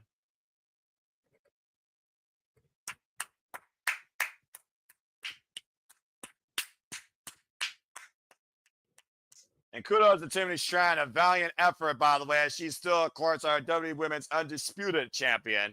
If we go backstage to Bronson Reed and Braun Breaker, Bronson Reed, ice on the shoulder. You know, you deserve it. It's like a very overused cliche, but she really does deserve it. Sometimes you deserve it is actually said for the right reasons. As Paul Heyman congratulates Bronson Reed. People talk about the vision. We talk about the vision, the future of this industry. They talk about the both of you. And Paul Heyman saying he's proud of him. Little thing. Seth Rollins versus Cody Rhodes. If for some reason. Seth Rollins for some reason. Seth Rollins. Seth Rollins. Climbs the top rope, faces the locker room, flails his arms in the air, and begs all three of us to come out there. Begs the players to come out there. Don't. It's a meritocracy, boys. Meritocracy, boys. Seth Rollins is better, or Cody Rhodes is better. We're going to find out tonight. Wow. Just in case. Just in case. For victory party. Right. For when we get back. When we get back to the United States. Wow, Paul Heyman making sure that Seth proves he's better than Cody, or we really are going to question what truly the future is. Oh. Hold on. I think you both know the answer to that question. I think you both know the answer to that question. I didn't hear what the question Bronson asked. I'm not sure either at this point. Well, either way, still to come tonight, our men's Crown Jewel Championship is our main event. But as we saw history made with Stephanie Vaquer and Tiffany Stratton, let's revisit here's one of the greatest rivalries of this modern generation. For the final time, it's the last time, John Cena, AJ Styles, up next, Crown Jewel, Perth, Australia. After this commercial break, fuck the streaming service. I hear you're about to say. So, Walter, let's go ahead and talk about this match. The importance of these two men to the history of wrestling. What do you think about this being their fourth encounter and the fact that both men are done the next year? John Cena done in December, AJ Styles done next year. Yeah, sometime in 2026, he admitted he was retiring. So, I mean, Cena's been on fire, but Styles has been able to one up John Cena. The last one was the most important one, though. Cena tied or the record at that time and won the WWE Championship from him. Right. Just go look at the comments here real quick. We got about 3 minutes and 15 seconds here on this commercial break. Tiffany's first loss, 2025. Couldn't happen to a better athlete. Good performance by both, especially Tiffany was on a roll late in 2025. Could have said better myself, Sandy. Cape Air, damn. To be fair, I am too. I think Walter is 2-0, so good job, bro. Yeah. Seth saying, hell yeah. Again, the dragon screw, leg whip. Again, those knees off that biggest moves ever didn't help matters either. And again, Cape Air is saying Tiffany has nothing to be ashamed of. This one is the one I'm most worried about. I think I went with Cena. So why don't you go ahead and talk about where your mind's at right now? Do you think John Cena deserves this win in their final encounter? Or should AJ Styles beat him up again? I mean, it's his favorite thing to do, beat up John Cena, but I feel like he deserves it this time to win for now. And then move on. So, it's not like it's a Brock Lesnar or someone else. And the fact is, at least this time, it's out of respect. Before, they were on different opposite sides, and he was on that face that runs the place thing, and he was a heel and everything. So now it's respect. Yeah, and again, respect goes a long way, especially when it's earned, not given. And of course, at one point, AJ Styles asks, why the hell are you still here? John Cena says, I am here. I love what the hell are you doing here? And the rest is history. Love of the business, love of the dedication, love of the sport. AJ Styles, similar to what we talked about with Steve Vaquer and Tiffany Stratton. Steve Vaquer, world renowned, known over. AJ Styles, world renowned, known over. John Cena, strictly, and I mean strictly, outside Ohio Valley Wrestling is WWE. And Matthew, by the way, letting us know what he asked. What happens if Cody wins? We're going to talk more about that, maybe echo our thoughts when we preview that match close to our main event. So stay tuned for that. And thank you, Matthew, for that recap.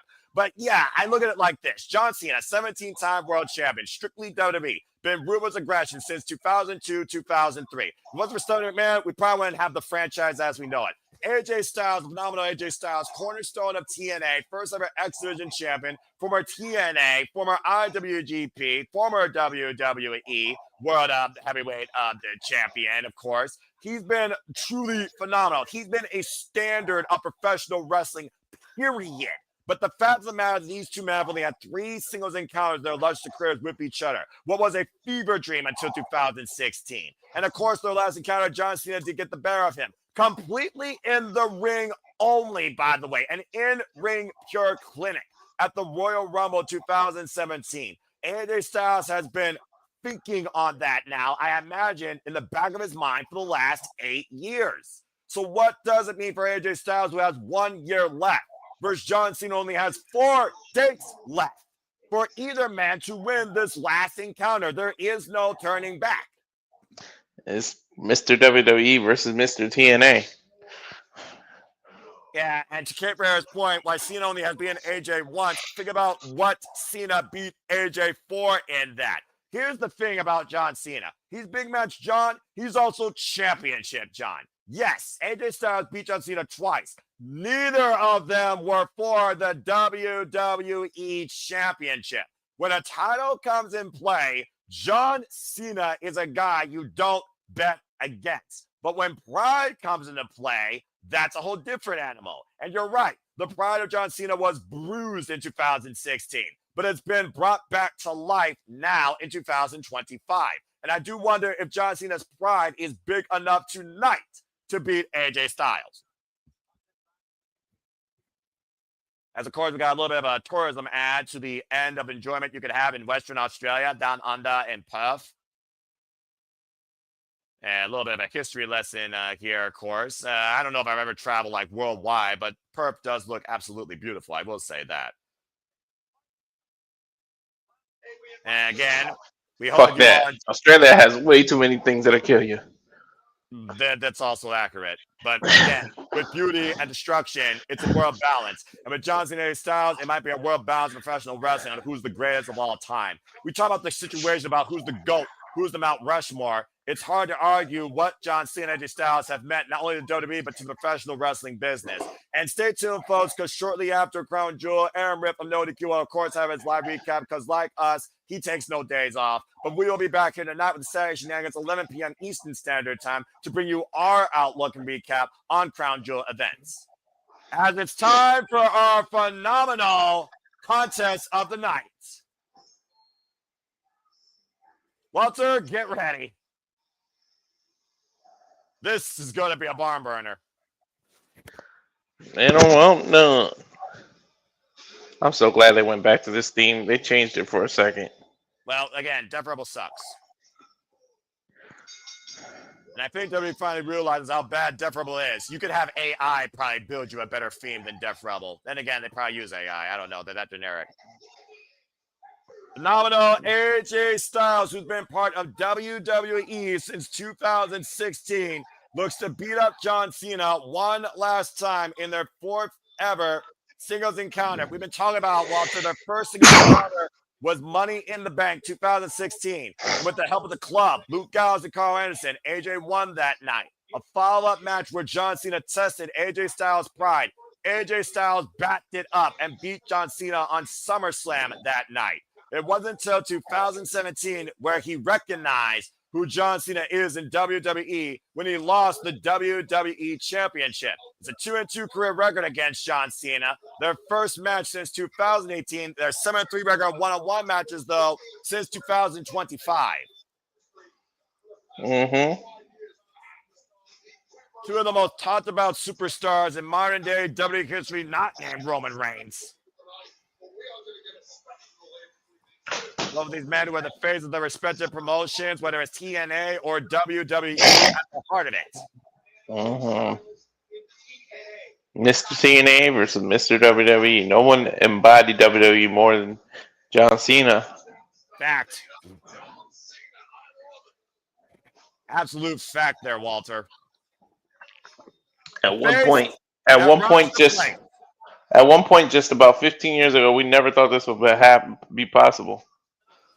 And of course, their last singles encounter was Crown Jewel last year. Or excuse me, no, it wasn't. Their last singles encounter was a WWE SmackDown show in the Staples Center in February 2018. Excuse me. Their last bout went for 21 minutes, by the way, Walter. Yep. Matter of fact, just 10 years ago, we didn't think this was possible. The last time is now for John Cena and AJ Styles. This is going to be crazy. Come on. Wait for it. Mm-hmm. Good Lord! It doesn't matter whether you hate him or you love him. There is no one more polarizing in the WWE than John Cena. Listen to that ovation. Yeah, wow, indeed. Shit. Eat your heart out, America. That's what a real audience is like for professional wrestling. Right? Holy hell. Goosebumps. John Cena's got to be all hyped tonight. There's a reason we saw a sea of yellow in that audience, Walter. Yep. Well, John Cena, go ahead and tell us what it's time to do. Let's go to work, because the last time is now in Perth, Australia. Oh, boy. I'm not going to lie. This was truly the one match I cared about the most, but standing about Tiffany Stratton, thank you. That was phenomenal as well. Here we go, Walter! This is my main event, too. This is what I cared about the most, too. You're damn right. And again, with Paul Heyman saying that he wants Seth to prove who's better on his own, we might be pleasantly surprised, but right now, you are not going to match this atmosphere tonight.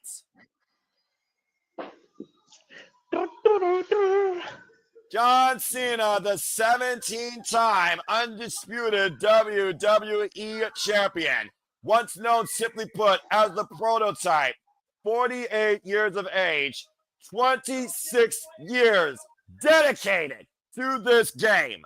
99 career PLE victories, second all-time ever after Undertaker at 107. Fifth to last appearance on its farewell tour with only 4 dates left after this. Trained by Christopher Daniels, Mike Bell, Tom Howard, Ricky Reyes. The mood is set. The atmosphere is electric. John Cena is going to a 2,313th match tonight. This is a main event of any other pay-per-view, man. As we get Alicia Taylor to get the only introduction that she can. The greatest of all time. The Never See 17. Celebrating with each and every one of you here tonight.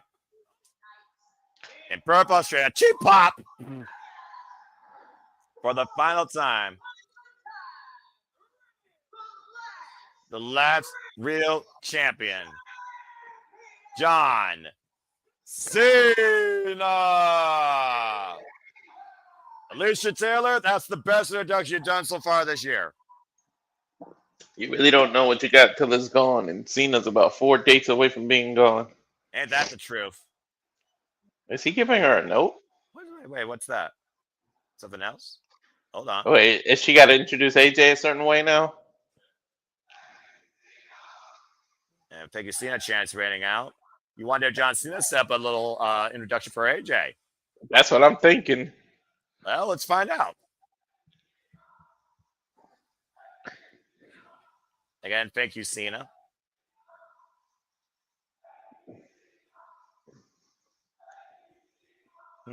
Jesus. Holy hell, America put to shame with the crowds. Ladies and gentlemen, the definition. A total non-stop action.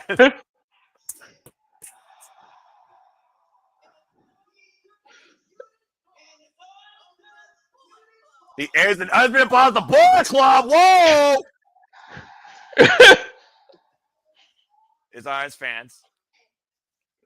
His Iron's opponent. That he can beat up John Cena one final time. The fucking milk of this. He is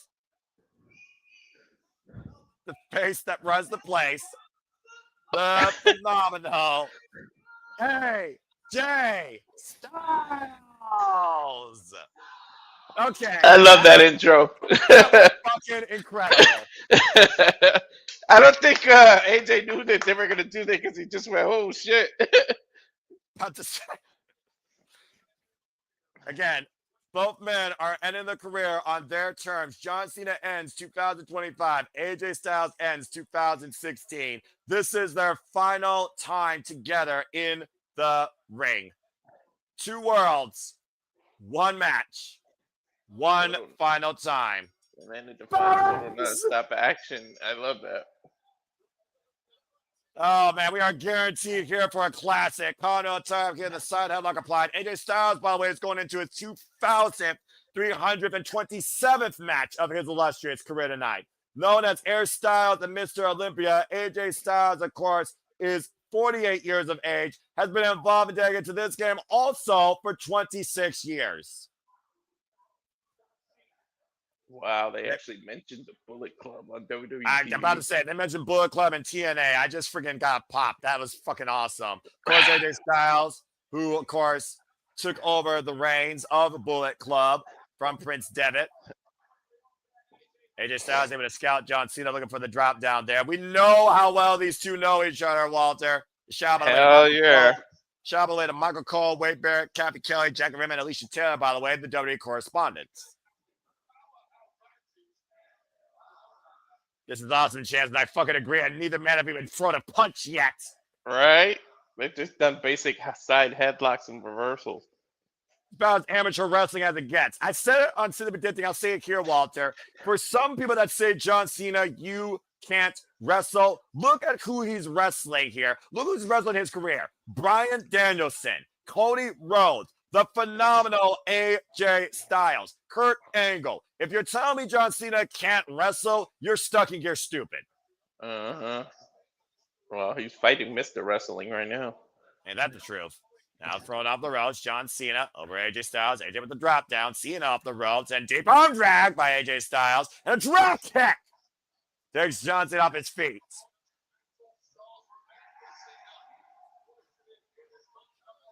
And you think about it again, we're 7 years removed from the last time these two shared a ring together.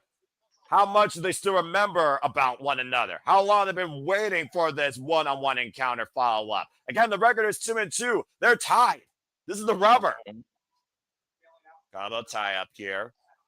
And Styles pushing Cena in the corner. AJ Styles' first championship accolade in his illustrious career back in 1999, the NCW television champion. As I talked about before, inaugural TNA X Division champion, the NWA TNA X champion. Back in 2002, when this title was first established to be defended at Bound for Glory tomorrow against the OG of NXT, Javon Evans, against the youngest NXT champion in the company's history, Leon Slater. Mm-hmm.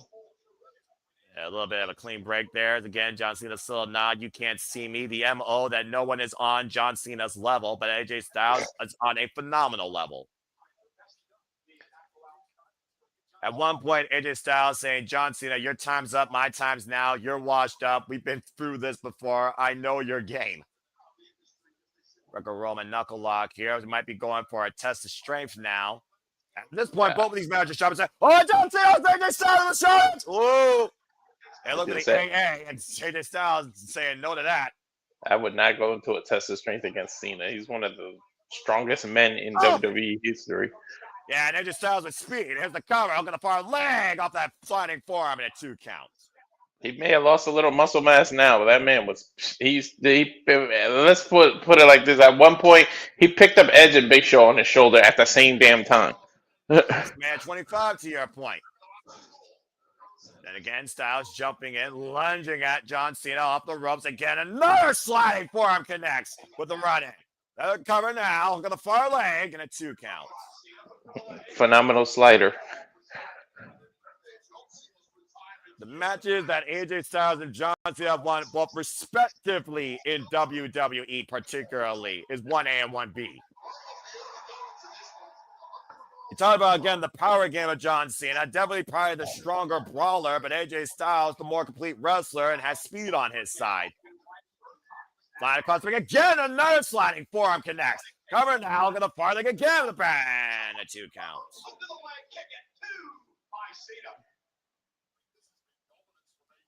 So far, it's just been all gas, no brakes. Y'all know what I mean from AJ Styles. Here's the bells rang, Walter. Yeah, he's been on a different level. I think you step up to the level of the competition, and there's no one better than Cena. Well, John Cena has always been the standard. He has been the marquee. Watch out! And he just got clotheslined. Damn. Cena was like a raging bull out of that corner. Again, there's been a clothesline and a lariat. The clothesline, you run into it. The lariat runs through you. That was a clothesline. Shout out to KBL. And of course, John Cena won his first WWE Championship against JBL, WrestleMania 21. And John Cena, well, Jada is not here, so Walter, why don't you do the honors? Shoulder block. Shoulder block. Shoulder block. Yep. Oh! Wait a minute. Problem in the shoulder. That was different. Uh-oh. And a phenomenal blitz. John Cena touched her knee. Oh, wait a minute. Oh! There it is. Spoke you can't see me. That was point. That was smart by AJ because it's like everybody swings at him knowing he's going to duck and do that move. So he kicked him. And coming in Segura, to your point again, how well do these two know each other's playbook? Why John Cena has been known to have a limited playbook. Bounced off the top turnbuckle. John Cena hoists up AJ again. Planted! All right, let's try it again, Walter. Protobomb. For the final time, Perth. I think AJ saw it coming last time. And this time, I don't think he's going to see this coming. 5, now go shuffle. And John Cena in position, hoisting up AJ up on the shoulders. To the adjustment. Cover. Kick out. You know that was not going to end that fast. Of course not. You kidding me? But still, AJ Styles hit with John Cena's finishing move first and survives. The finishing move that hasn't been finishing everyone lately. It takes at least 3. Still, though, that's a statement by John Cena, able to pull it up against AJ Styles so early in this match. Yep. Again, sold out here in Perth, Australia. Crown Jewel passes the crown on hand. And then AJ Styles swings up the shoulders again. Escapes. John Cena. Now AJ wants up John Cena. And AJ Ushigoroshi. And don't forget that's not Cena's only way to finish a match. He has the STF also. He also has the Avalanche AA, but AJ Styles just rearranged John Cena's neck with that Ushigoroshi. Take a look at the replay here, Walter. Fireman's carry and the back of the head and neck of John Cena over AJ Styles' knee. Yeah, but he hurt himself. Sometimes you gotta do a Pyrrhic move. Being Pyrrhic means you put your own body in harm's way. How much are you willing to get that victory? Again, this is their last encounter. The rubber. They are 2-2. He might be baiting him into trying to go for the STF. Oh! What the heck? God, touching finale! What the fuck? Oh! Well, you know Cena's been shouting out all his opponents before. Well, apparently The Miz was awesome enough for a shout out as he get him with a freaking skull crusher finale for a 2 count. Let's not forget The Miz beat John Cena on the grandest stage, WrestleMania 27. If you can call it that, but yeah. Yeah, history is history, dude. Even if it's history you want to forget. But to your point, John Cena, this entire retirement run has been about echoing his all-time great rivals in WWE. I know Miz is smiling his ass off right now. And right now, grabbing Styles, AJ Styles and John Cena up to the corner. Now up to the top rope. John Cena hooking up AJ. Wait a minute. AJ able to escape. And now hooking John Cena up in the Argentine backbreaker position. Uh-oh. Jeez. Revenge his spine, spin him around, and plants it down. Coming now by AJ Styles. Back press on the far leg, and a 2 count. I hope AJ does the same thing next year because I want to see a bunch of TNA freaking finishers. I mean, why not Bullet Club for that matter? Let's not forget this is the same guy that freaking collided at one point with Kenny by God Omega, even though they never had a one-on-one encounter. Mm-hmm. And phenomenal AJ Styles has been in the ring with the likes of Kazuchika Okada during his IWGP World Championship run and also shared a ring with Shinsuke Nakamura at the Tokyo Dome. Oh my Styles God. now jumping in. Still one of my favorite matches of all time. If AJ hits a freaking Rainmaker next year. Scorpion death drop and a kick out at 2. He just did it. See, he shouted out Sting. So there's your first TNA callback for you, bro. And let's not forget, Sting literally echoed AJ Styles to get the TNA World Championship in a multi-person match. He endorsed AJ to become the face of TNA. Mm-hmm. You see that look on John Cena's face. Now AJ, I'm looking to go to Old Faithful here. Step over, pushed away. John Cena picks the ankle though. Steps over, might be looking for the STF center of the ring. Guy locked in. And don't forget, AJ hurt his knee earlier with that Ushigoroshi. Step over, Toho face lock, center of the ring. AJ Styles right now has to crawl his way with all John Cena's weight on his back, braced against his leg to force a break. Is he going to tap out? No, he's going to escape now. AJ Styles transitioning to his crossface. That's going across the bridge of the nose and the jawline of John Cena here. Trapping the right arm. John Cena, though, able to get leverage, not flat on the mat. Turn your body over, then you get a cover. What do you feel about that forearm brace against John Cena? Again, Cena able to counter. Now Cena. What the hell? The accolade, look at this now! Accolade! Shout out to Rusev! Wow! Let's not forget their rivalry with the United States Championship for the duration of WrestleMania 31. Dude came out in a tank! And able to tap out. Nope, able to slip out. Now AJ Styles transitioning now. And ready to get choke. That could get a clutch. That's a Samoa Joe's move. It's Samoa Joe's move. Yep. AJ's doing TNA moves. It might be 9-9 for John Cena. It's TNA versus WWE with the two greats of both companies. I love this. And this is so fucking good. That John Cena now. Wait a minute, AJ. Yo, if AJ pulls out a fucking one-wing angel, I'm gonna go nuts. Oh, wait a minute now, John. Are you Cesaro. kidding me? John Cena with the walls of Jericho. Oh yeah. Also, Cesaro The used the walls Boston crab down. too. But yeah, walls. Styles' first rival in WWE WrestleMania 32. Can you imagine if AJ taps out here? He's AJ, reversing it. What's he gonna turn it into? Back to his feet. Then again. Look at a calf crusher.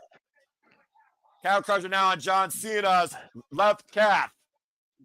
Both men just punishing each other, rearranging their limbs. And right now, AJ Styles has John Cena's body away from the ropes.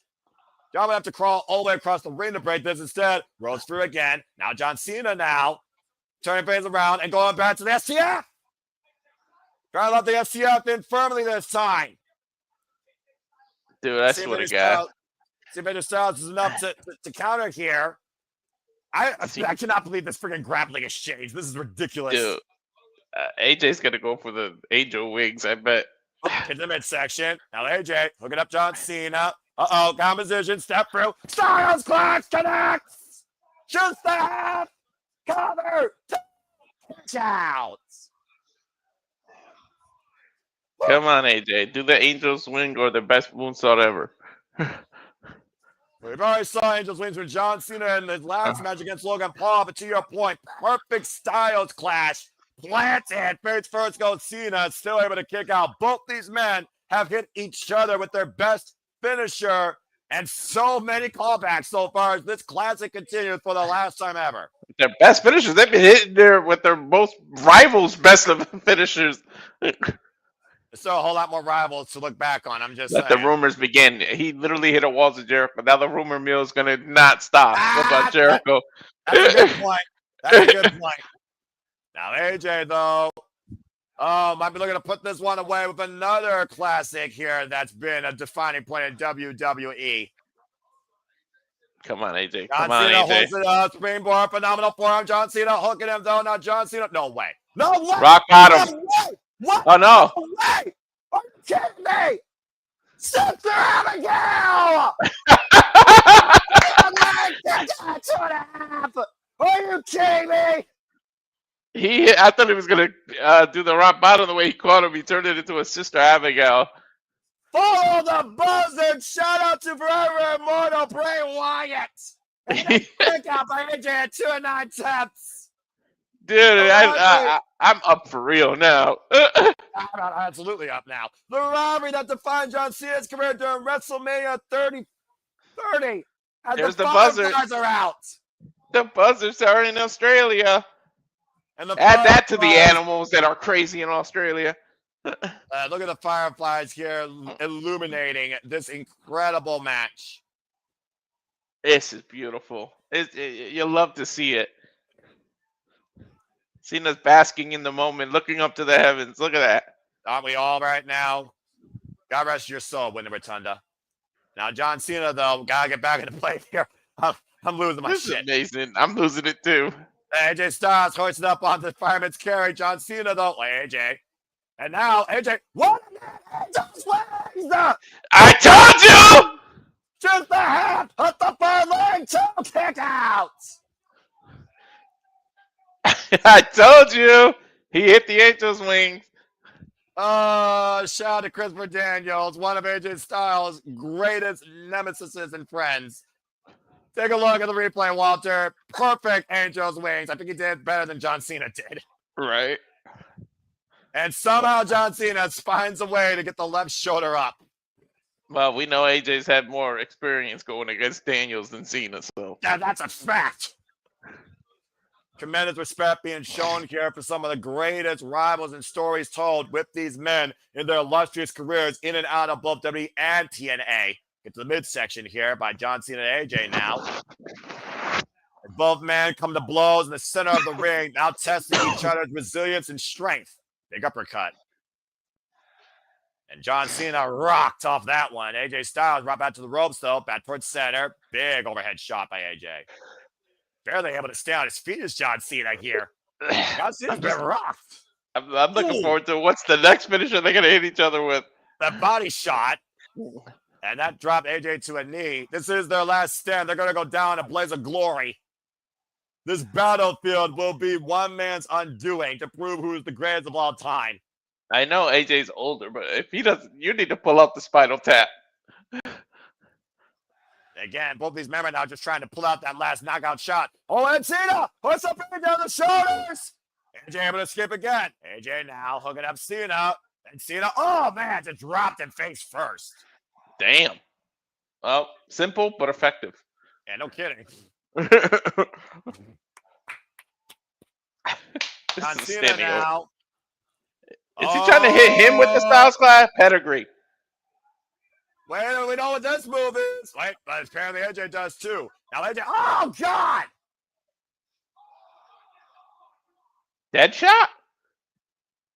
That was a dead shot. Yeah. What was that about? Well, you were talking about callbacks. You were talking about moves you haven't seen. There's one for you. Yeah, you see right now, referee checking on both men here. John Cena has not moved since being literally dropped vertically. Cover, gets the arm, kick out. Millimeters away. None of them fought Hangman Page like that. So what's the point of the dead? Well, Hangman's not the only one that used the dead shot, though. And the Deadeye. And again, I call it dead shot because that was not a full-on Deadeye. That was just John Cena's entire body just literally collapsing on his head and neck. You gotta be careful with that at this age. Right now, Cena now staggered to his feet, gets to the big section by AJ Styles. Now AJ looking to hoist John again. John escapes. AJ sidestep in the ropes, and now John Cena, the winner! Oh, Randy Orton! DDT! He needs to hit a Batista bomb, man. Come on. And hit a Batista bomb in a tombstone.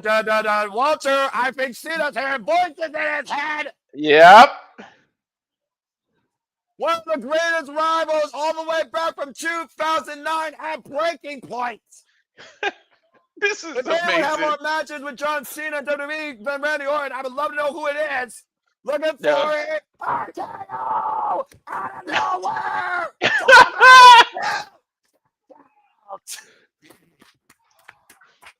This is fucking awesome. What a statement that would have been.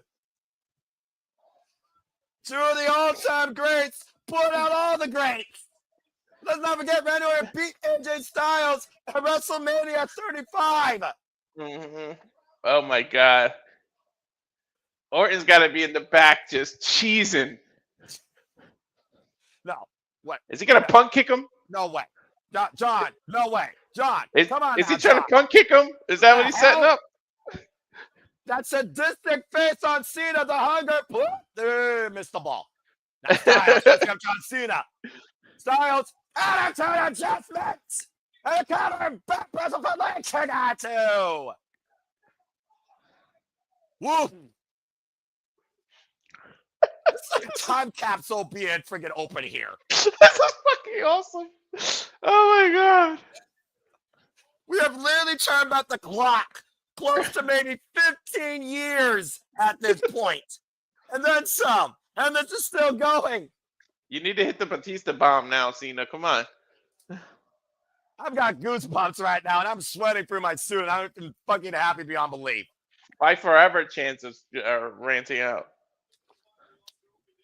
I mean, again, this is why we cover this, Walter. This is why even at 8 a.m., 5 a.m. your time, we cover this for gems like this. This is the crown jewel of this show. This match, this final fucking match. This is definitely the crown jewel. AJ, don't. Oh, what the hell? John Cena rolls him like the Undertaker. Slam! I knew the Undertaker was coming out. I called it. Kick out again.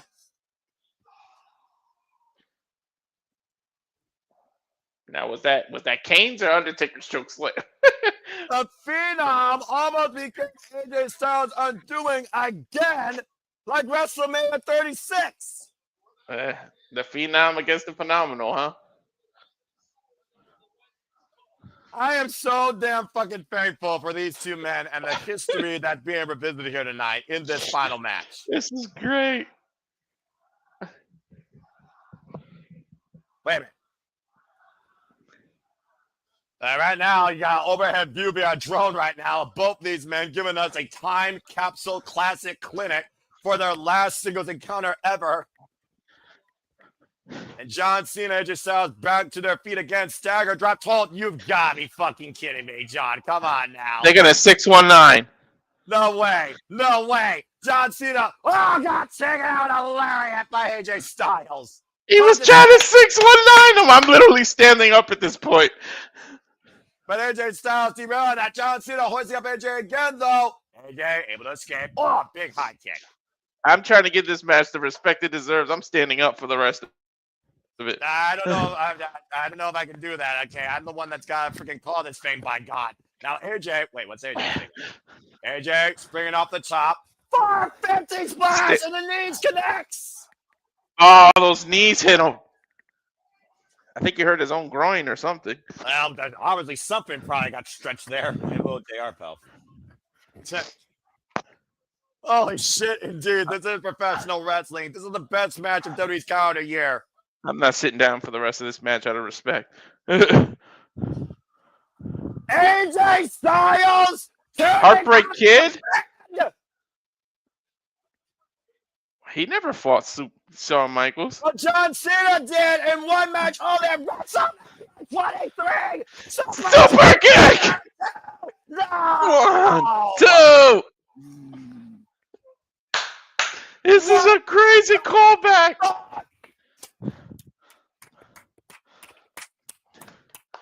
I need Cena to hit the Batista bomb, man. He might save it for his last match. There will never be another AJ Styles or John Cena in this business. Nope. This is just so absolutely beside himself. Shawn Michaels and John Cena only shared the ring 2 times together, one-on-one, by the way, folks. I have 2 words for Seth Rollins and Cody Rhodes. Follow this. AJ Styles right now taking the elbow pad off. Might be going back to Old Faithful here to put John Cena down. Springing off the top. Phenomenal forearm. Cover 2 and no. Damn. Exposed phenomenal forearm was not enough to beat John Cena. Look at this. Top of the head. Fully connected. And Cena kicked out again. They throw everything but the kitchen sink. In your case, a Batista bomb at this point, Walter. And I'm it's still telling isn't you. over. This is crazy. This is batshit crazy. When's the last time I stood up during a match? I can't remember, honestly. I don't think I've ever done it. Once again, at this point, John Cena hoisting up AJ again. How the hell does he still have the strength and resolve to do this? AJ still fighting back, though. Elbows to the side of the head. Literally teeing down John Cena. Shades of Bryan Danielson right now with his hammering handle elbow. But John Cena hoisting up AJ again. Attitude adjustment. Yeah, the cover. Might be it. No. 2. He kicked out. He kicked out. That's crazy. I don't even remember who I picked. I picked Cena, I think. Yeah. 2-9-9-9-9 ad infinitum. You can't get closer to that without the bell ringing. Not at all. That was like 2.99999. I'll be legitimate with you, Walter. When I woke up this morning, I did not think I was going to be calling probably the match of the week and the best match in WWE's calendar year this year. I knew John Cena and AJ were going to give us something to remember in their last encounter. I didn't think it was going to be this memorable. Yeah, it's the caliber of these 2 talents. It speaks volumes. He's going to go for a super attitude adjustment. An avalanche. Well, SummerSlam 2016, he also did it there as well, lest we forget. Very rarely does John Cena go the high-risk district, but that's how much it means to win this final encounter. AJ now hoisted up on John Cena's shoulders, inside second. I sense disaster. AJ somehow still fighting back. And this is a very precarious situation for AJ, who is balancing on that top rope. Sends John Cena down to the mat. He's going to go for the spinal tap. Oh, no. Oh, John Cena somehow still staring to his feet. Now AJ off the second. AJ caught. Cena. Cena rolled through. The strength of the GOAT, the 17-time world champion. Hoisting up it. Wait a minute. Oh, my God. No. Tombstone. I said it. I said it. Stop, pile driver. And on the shoulders. Turn on John Smith. Cover. John Cena fucking wins. John Cena. After a tombstone combo into the F5. Rest in peace. I called it. I said you need the tombstone and Batista bomb. I got one of them. Ladies and gentlemen, that is the reason why John Cena is the greatest of all time. John Cena has beaten the phenomenal AJ Styles and has claimed his 100th PLE win in his WWE career. My God. Wow. I got to remember it's 6:53. I'm getting excited. Everybody's sleeping in my house. This was everything we wanted and then some to eclipse two of the greatest men this business has ever offered. When people train in the future and they got to watch videos and tapes, guarantee this is going to be one of the matches they show. Study this. If vintage had a definition, this is the definition. This was absolutely incredible and will live forever in the annals of time.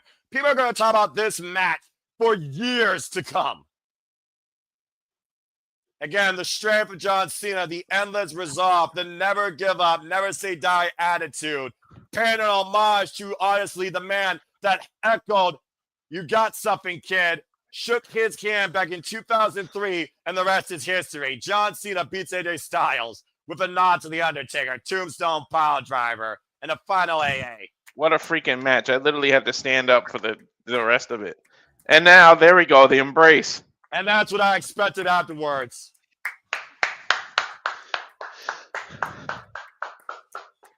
You deserve it. Really, really rings out. Thank you, rings out, Walter. Thank you. So far, perfect night in predictions. Please don't ruin it. Thank you, AJ Styles, and thank you, John Cena. That is a class act. This year will be the final year, as I said, for John Cena's career. AJ has a little bit more left to offer, but that will be the last time you see these two sharing again. And then he leaves to let Cena get the crowd reaction he deserves. In a legendary career for the 17-time world champion, we have 4 days left to continue to enjoy this before the last time finally arrives as he embraces his wife at ringside. The 100th PLE win for John Cena culminates over the phenomenal AJ Styles tonight in Crown Jewel, Perth, Australia. Soak it in, John. It's the last time. Soak it in. The last time is now for Perth, Australia. And the last time to come is in December in our nation's capital, Washington, D.C.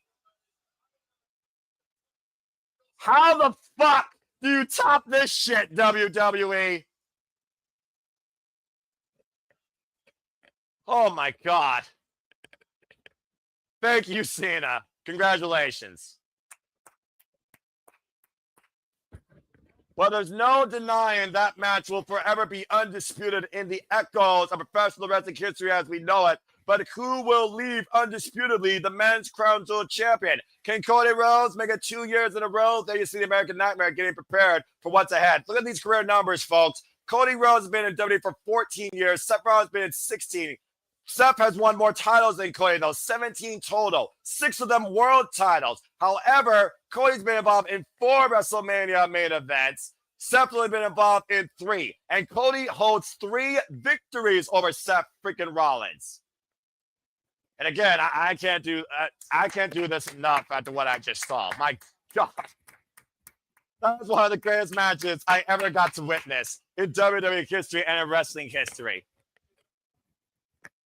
Well, get ready to have more adrenaline in your soul, because coming up next, again, as I said, our main event. On a night where we saw Bronson beat Roman Reigns in an Australian street fight, La Primera State of Vaquer beat Tiffany Stratton to become the Women's Crown Jewel champion, and we saw John Cena beat the phenomenal AJ Styles. We only have 2 matches left. Coming up next is a bout that's absolutely personal. There is no respect, there is no love here, and there very well may be poison mist. Time for the women to collide. Rhea, Ripley, and Auska take on the Kabuki Warriors next in Perth, Australia, after this commercial break. Oh my gosh. Oh, well, I got a moment to breathe here again. Let me once again remind you and thank all of you for tuning in to us here at the Survivor Studios. Hope you're having a phenomenal time as we are this fine Saturday morning or wherever you are across the world. We do this for all the biggest shows, favorites, and specials across all things professional wrestling, WWE, NXT, AEW, ROH, TNA, HOG, NJPW, and so much more, GCW. Please like, subscribe, comment, tell a friend. If you want to dictate the conversation, super chat, pay by the passions. It is truly as simple as that. Let's go ahead and take a look at some of your comments here as we get ready for our semi-main event coming up next for the women. Rhea Ripley, mommy returns home with Io Sky to take on the Kabuki Warriors. We'll talk more about this match after we go to this commercial break as they do this cold opener here. So, oh my gosh, that was so fucking incredible. Woo. Before I say anything further, you know what? It's very rare W gets this from me. So let me just go ahead and just do this right quick. For those that don't know, I am not Dave Meltzer. I don't rate, I don't rank, but there are certain points in professional wrestling that draw a passion out of me like no other, where I simply have to say this in respect and love of the business and the passion I love to show. So that being said, John Cena, AJ Styles, WWE Crown Jewel. And if you all have come to watch and know me, you know what I'm about to say, type it in the chat. Final time ever one-on-one encounter. Both men's respective careers. TNA callbacks, WWE compacts, Immortal Classic. Simply put, that singles match. That's professional wrestling! Damn it! As we get ready for our semi-main here again with the Kabuki Warriors, Rhea Ripley and Io Sky taking on the Kabuki Warriors, Auska and Kairi Sane after this commercial break. Fuck the streaming service. We got 3 minutes and 15 seconds to kill. Woo! Okay. Dadgummit. Half you knows what's up. Half you knows me. There you go. Let's go ahead and take a look at some of your comments here real quick. And yes, I do have plenty of water. A fixture playing right now. You guys can use your voices. What an opposite contraction. Matthew saying, if you hate this match and you're not a wrestling fan, you goddamn right about that. Also, Cole called Juan Cena. There's a Juan Cena reference. Oh, it was so damn funny. All that's missing from this is high-five flow and Tremendous pedigree. The game of fissures is on Australia. You were definitely right there, Sandy. But again, I would have been surprised to see AJ Styles go, but I think he could have did it. Again, I got water. I'm fine. So again, this is what professional wrestling's all about. God damn, I love this business. Matthew saying, what a match. Seth saying, wow, wow, wow. Meltzer, if that is anything less than 5 stars, you go fuck yourself. We don't acknowledge Meltzer here at the Survival Studios as a benchmark professional wrestling ranking. Simply put, if you love that match, you say that's professional wrestling, damn it, and move on with your life. Tombstone AA combo, almost similar to Tombstone Rainmaker combo. John Cena wins an incredible card against AJ Styles, Okada style. Sorry, Taker. I respect that. We definitely made it rain in pure joy and bliss, professional wrestling love with that match. Seth saying, what a fucking match. 2 of the best of all time. There is no denying that. I thought Cena was retiring in Boston in December. Didn't expect Cena to be the final date. No one did, but apparently that's what they decided in December. It will be the last time at Saturday night's main event from our nation's capital. I just saw the greatest matches I've ever saw. Again, I just saw probably the greatest match I saw in WWE history. That was so fucking good. Next match, Seth Rollins can afford to go 0-4 against Cody. I wonder how long it'll go to beat Cody. Hopefully in a House of Torture low. We're going to star that because, of course, that's our main event. We still have our semi to come, Sandy, but well said. And, of course, Matthew echoing my statement. That's professional wrestling, damn it! Which is 110% accurate. Indeed, that's closing the show as we get ready for our semi-main here, our tag team grudge bout, welcoming home Mommy. And, of course, fuck commercials. All right. Well, that being said, as we do have a moment to breathe, I do want to offer you one commercial that actually does matter before we get back on the scenes. So, if you want to know what's ahead after Crown Jewel today and what's coming beyond tomorrow's Bound for Glory, take a look at what's coming up next to watch along with at the Simply Reliable Studios. And we'll see you after this commercial break. And now for a taste of things to come.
Here at the Simply Reliable Studios, truly with that trailer, we encompass, celebrate, embrace, engage, analyze, criticize, pontificate, and always fantasize future-wise on all of the wrestling. And welcome back here once again to our coverage of Crown Jewel from Western Australia, Perth, Australia. There you see the Kimberley, of course, so many natural attractions of nature galore and so many experiences that you could have down under here from this beautiful nation here.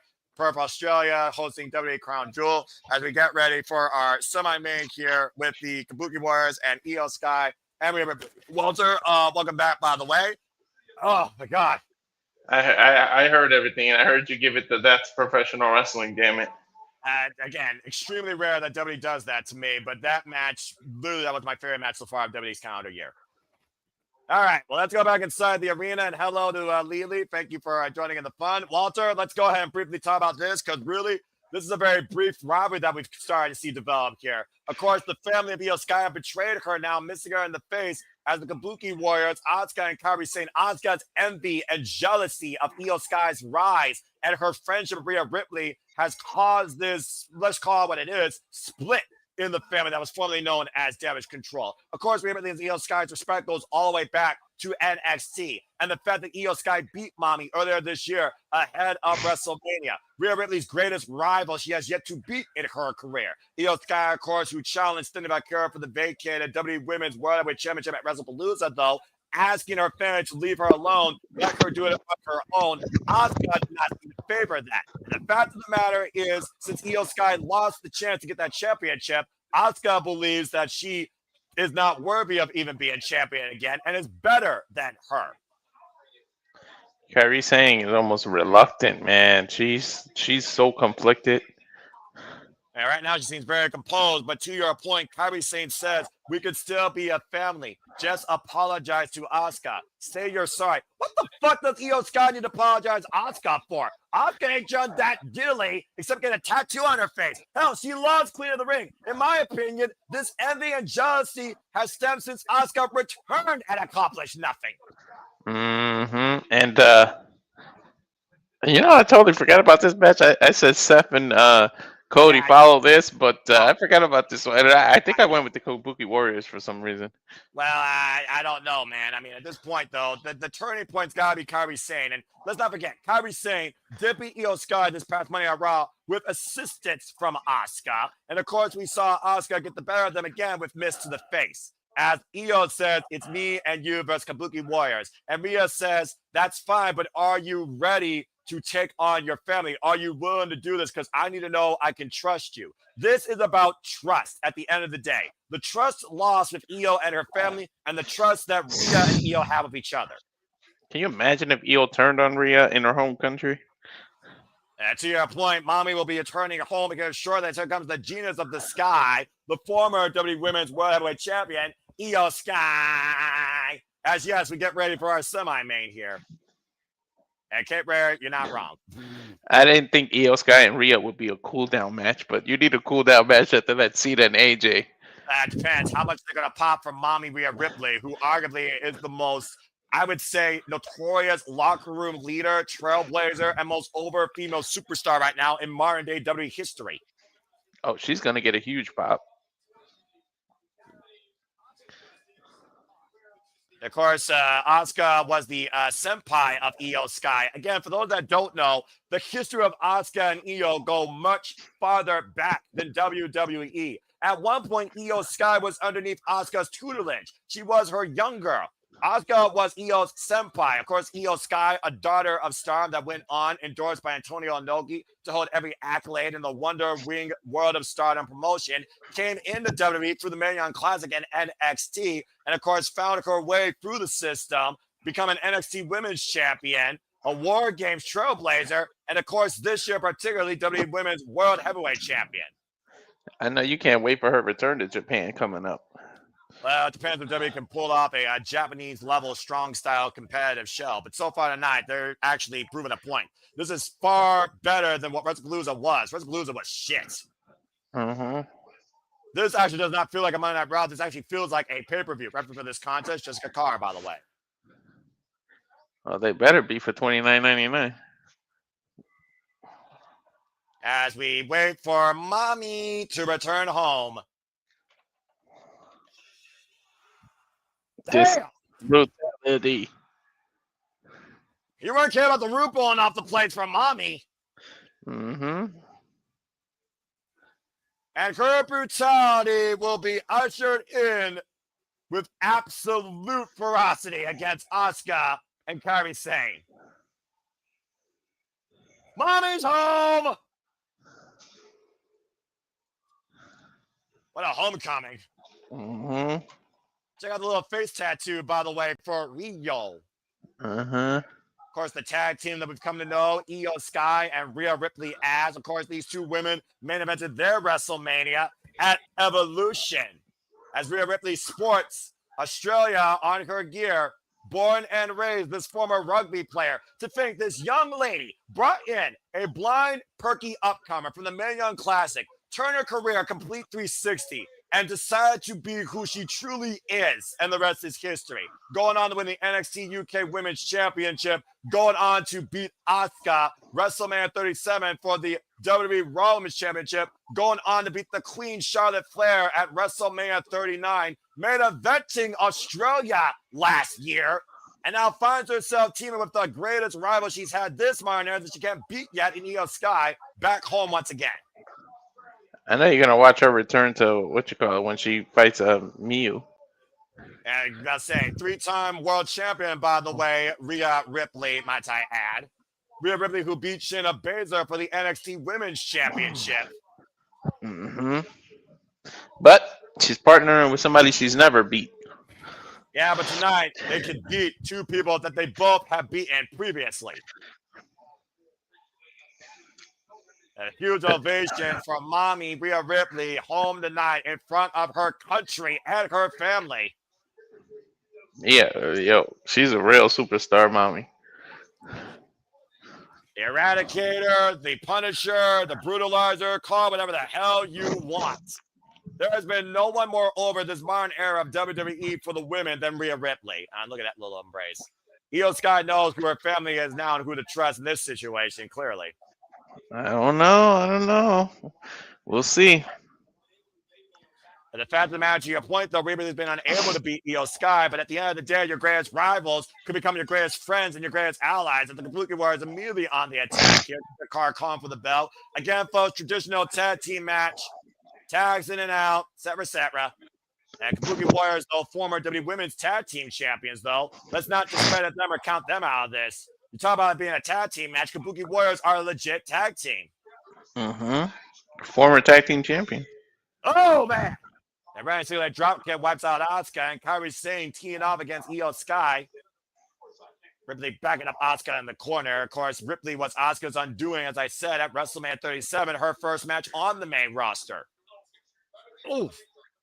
Knee strike by Io Sky to Kairi Sane, and Rhea sitting up and over on the apron. Auska catching her, though, with that lightning fast strike and driving her head in the ring post.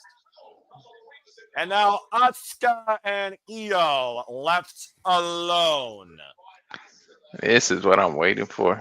Senpai versus student, teacher versus student, family versus previous family. Asuka literally was a teacher. She was a kindergarten teacher. Becoming the best of friends, of course. And, of course, coming over here together in the United States. Extending her hand. And she kicked it away, so I think that tells you we need to know right there. Auska, of course, still unpinned, unsubmitted, undefeated. Held the NXT Women's Championship for 526 days. Great slip out there by Io Sky. Now Io off the ropes again. Running drop kick to Auska. The Gears of the Sky taking Auska off her feet and over to the other side. I don't think two people know each other better than these two.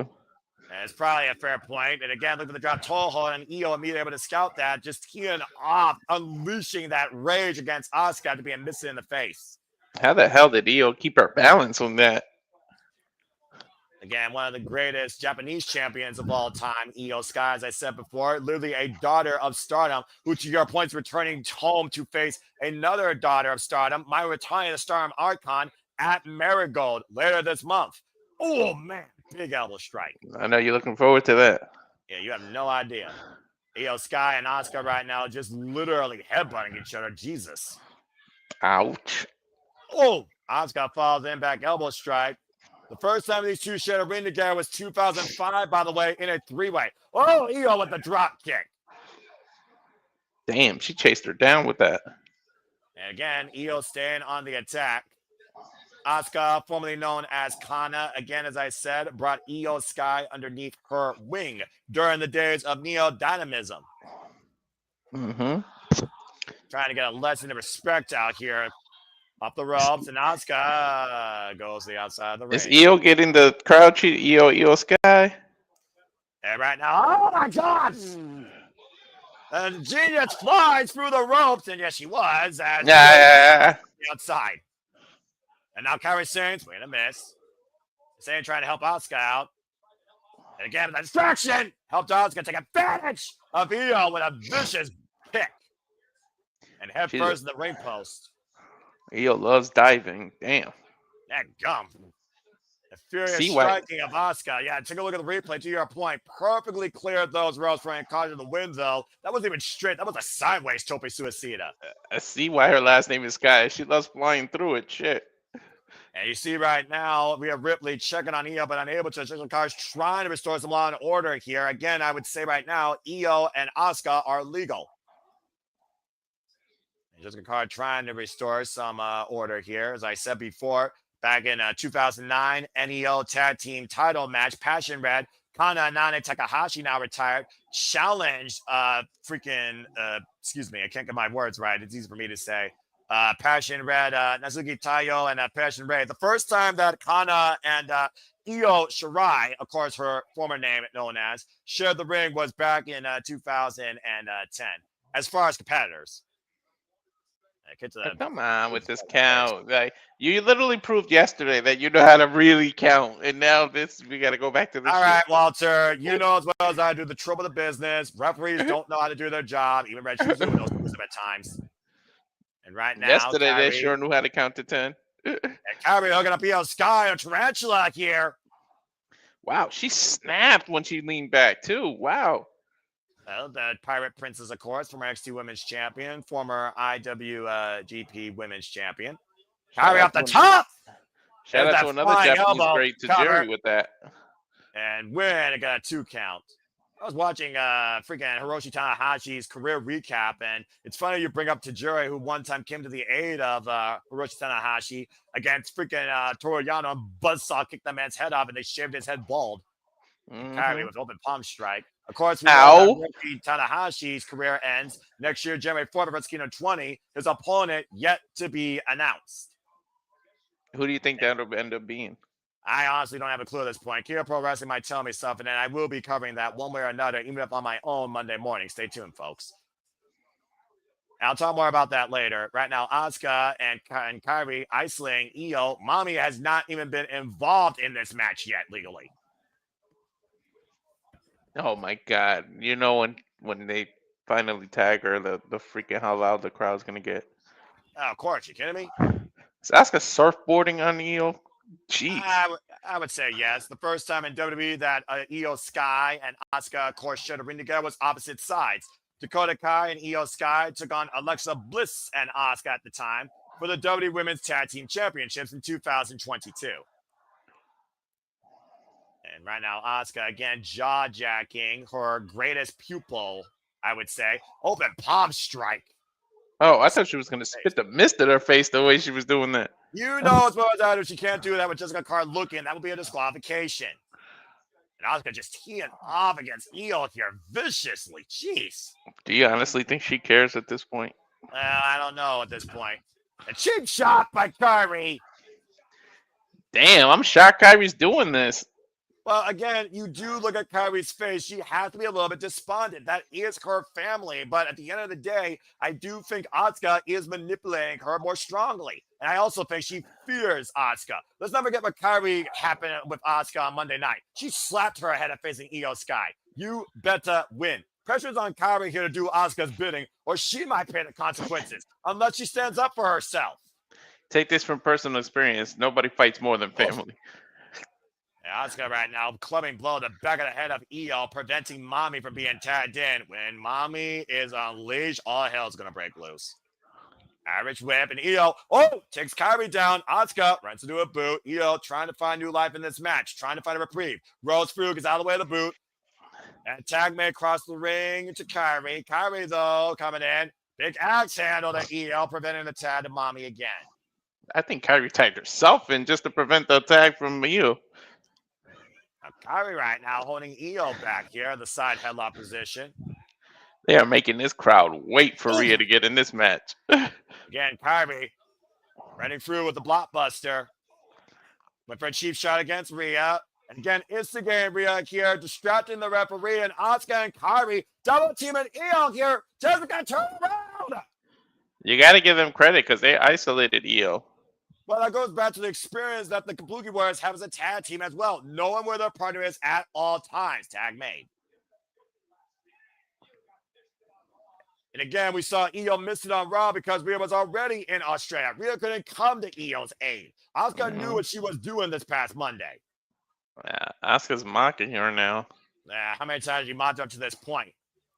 Io Sky right now fighting off again her family. It's been nothing but a handicap match pretty much here. And Io right now just teeing off against Kairi and Auska. Firing the world. Uh-oh. Oh, spinning back fist. And another spinning back fist. Soba kick. Rising knee strike. Combination offense by the Kabuki Warriors. How's she still on her feet after those two back fists? A tag made. Auska now hooking up Io in the corner. Uh-oh. Looking up and is about to be taken down. The double stomp. And Kairi looking down her former family. Bon voyage. Oh, double stomp. Io Skyfix head hit the mountain way down. Cover now by Kairi. Kick out at 2 by Io.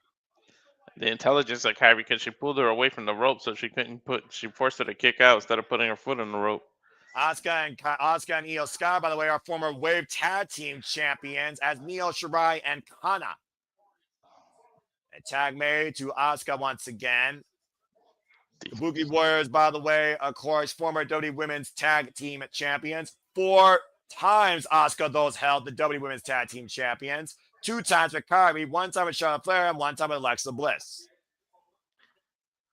Big strike there.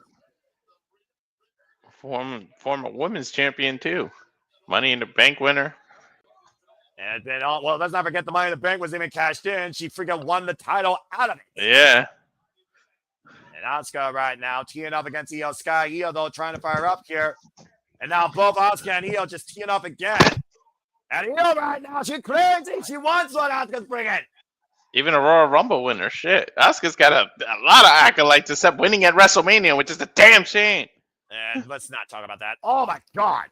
And, man, the anger coming out here. Again, the furious nature of Auska with that spinning soulbot. Blocks the shot, does Io. Io again, though. Pop up. Oh, blackjack. Auska goes face first. The clear opportunity for Io to make the tag to Rhea Ripley. Auska, though, close to her partner. Io slowly rolling towards her corner. And Io reaching out. Tag in the morning!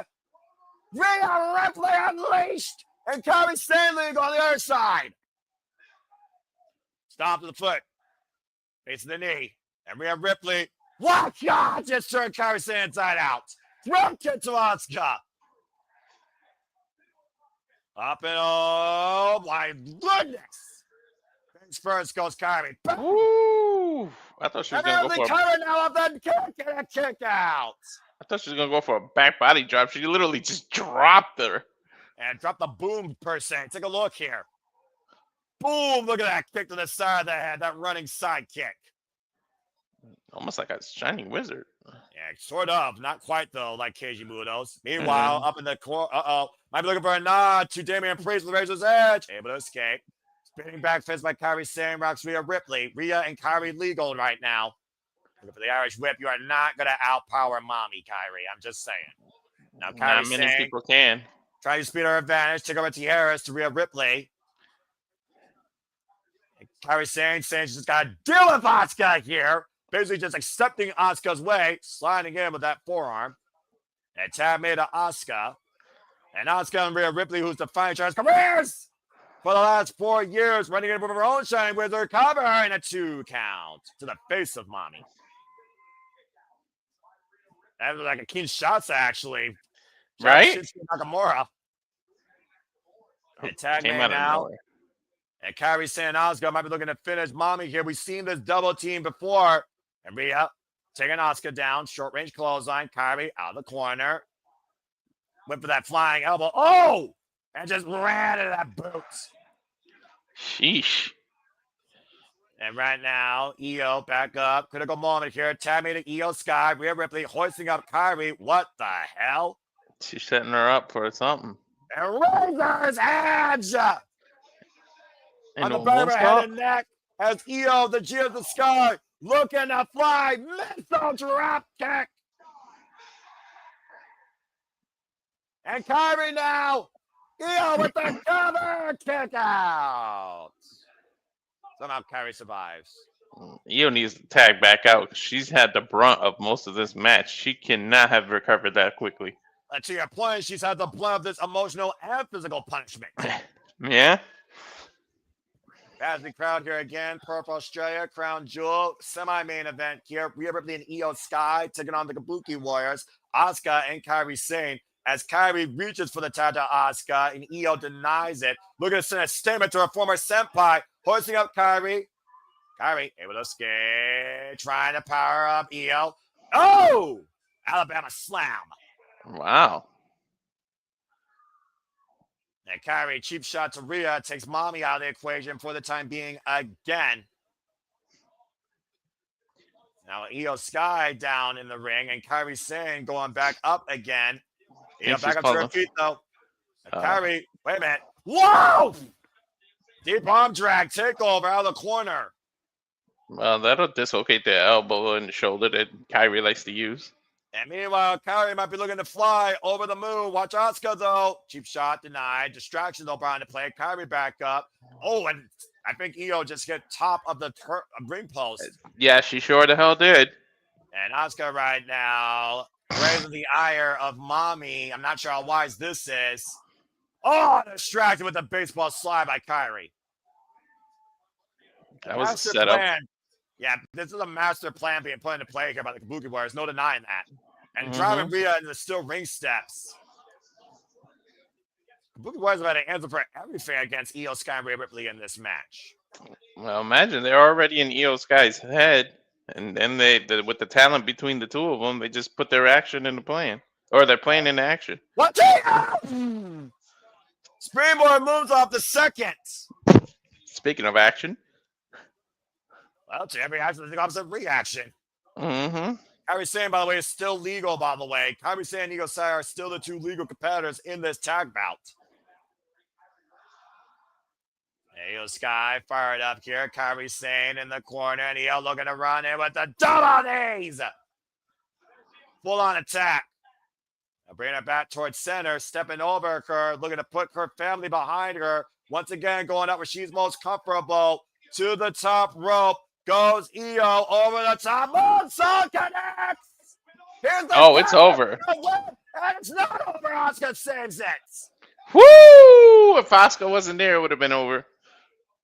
Rhea Ripley now coming back, though. And Auska, swing and a miss. Oh, thrust kick. Takes Auska out. I think Jessica's lost all control. I think Rhea's also had enough of this BS. Now, Rhea calling for the play, and tag made Rhea Ripley here. Inexperience might be damned if Mommy has her way. Rhea Ripley, what the hell? Hoisting up Kairi, up on the shoulders, electric chair position. Auska, though, oh, God. That was a nasty fall. Meanwhile, reverse roll-up, covered by Kairi on Mommy Rhea Ripley. Kick out at 2. Ooh, that could have been a surprise. Massive headbutt. Rocks Kairi Sane. She pretty much did a glass house kiss. Damn. And Rhea hooking up Kairi for the able to escape. Tag made. I don't think Rhea's aware of it though. And Kairi, Rhea, sitting backhand. Buzzsaw kick. And Auska now teeing up against Mommy. And it looks like the Kabuki Warriors might be looking to finish this here. Double team reverse DDT. Elbow drop. Bon voyage from Mommy's homecoming. Auska now cover. Legal competitor. And Io saves the matchup. I think Auska forgot she was the legal one for a second, and that hesitation might have cost her. I think you're exactly right there. She's coming to save the day of her greatest rival, now probably her only friend in the business. Kairi saying, ooh, step as a Guri, rocks Io Sky. And Mommy Rhea Ripley rocks Kairi with a kick. Auska, though, with the sliding kick. Auska and Rhea are legal. Io, though, off the top rope. Springboard, missile drop kick. Takes Auska down. Right to the face. And all 4 women down. I think Io hurt herself the way she landed. It's definitely been an intense bout here, though. There's no denying that. Take a look at the replay here. The distance that Io Sky covers and the launch, that was right to the jaw of Auska. Well, think about it. The emotional magnitude that's involved in this match. So they're bringing it to each other. Kairi Sane and Io Sky on the outside for the time being. And again, Auska and Rhea Ripley are the 2 legal competitors here. Face to face, Rhea Ripley and Auska, who's defined each other's careers for the better part of 4 years. Rhea Ripley, 29 years of age, 12 years in the game, trained by the WWE Performance Center with a background in football here in Australia. Big elbows connect here by Rhea Ripley, and Auska and Rhea just duking it out. And a backslide, cover now by Auska, and a 2 count. Went for the buzzsaw, Rhea ducks her knee. Went for the big boot, Auska escapes. Spinning back fist by both connects. Back elbow, excuse me. Yeah. Whoa. You don't see Rhea doing the super kick too often. She's definitely got the reach for it. Hell yeah. Wow. Coming up. Oh! Face first in the top turnbuckle. Mommy fired up here. There might be a riptide in Australia's ocean. Might be an avalanche riptide here if Mommy gets her way. Looking to brutalize Auska here. That's a headbutt to Auska as Rhea is up in the corner. Oh, good Lord. This is the way that she beat Charlotte Flair at WrestleMania 39. Kairi, though, made the tag and saved Auska in the process. Again, Kairi coming to Auska's aid. Oh, it took the bullet. Just ran to a boot. Damn. You want to question loyalty of Kairi now? That's some loyal shit. She took the bullet and tender. It's over at this point, I think. And she may pay for it as a sacrifice. Riptide! Yeah, And let Io get the pin. Io Sky now legal, looking to fly and kiss her family goodbye. Moonsault connects. Cover 2. A win for Rhea tonight in Australia. Damn it. My first wrong match. Woof. Io gets a sliver of revenge by being the one to cover her. And she did it with the aid of her greatest rival. Sometimes literally taking a bullet for your leader will get you killed in battle. And that's the definition of the Kabuki Warriors tonight. As Kairi Sane sacrificed herself for Auska. Wait, did I change it last minute? You gotta verify. I might have changed it. Yeah. And again, to your point, that final statement, the riptide by Rhea didn't go for the pin. Let Io put away her past with the over the moonsault. I think it's safe to say, Walter, that Io Sky and Damage Control, her former family, are no more. Yeah, I don't. I think it's still far from over though.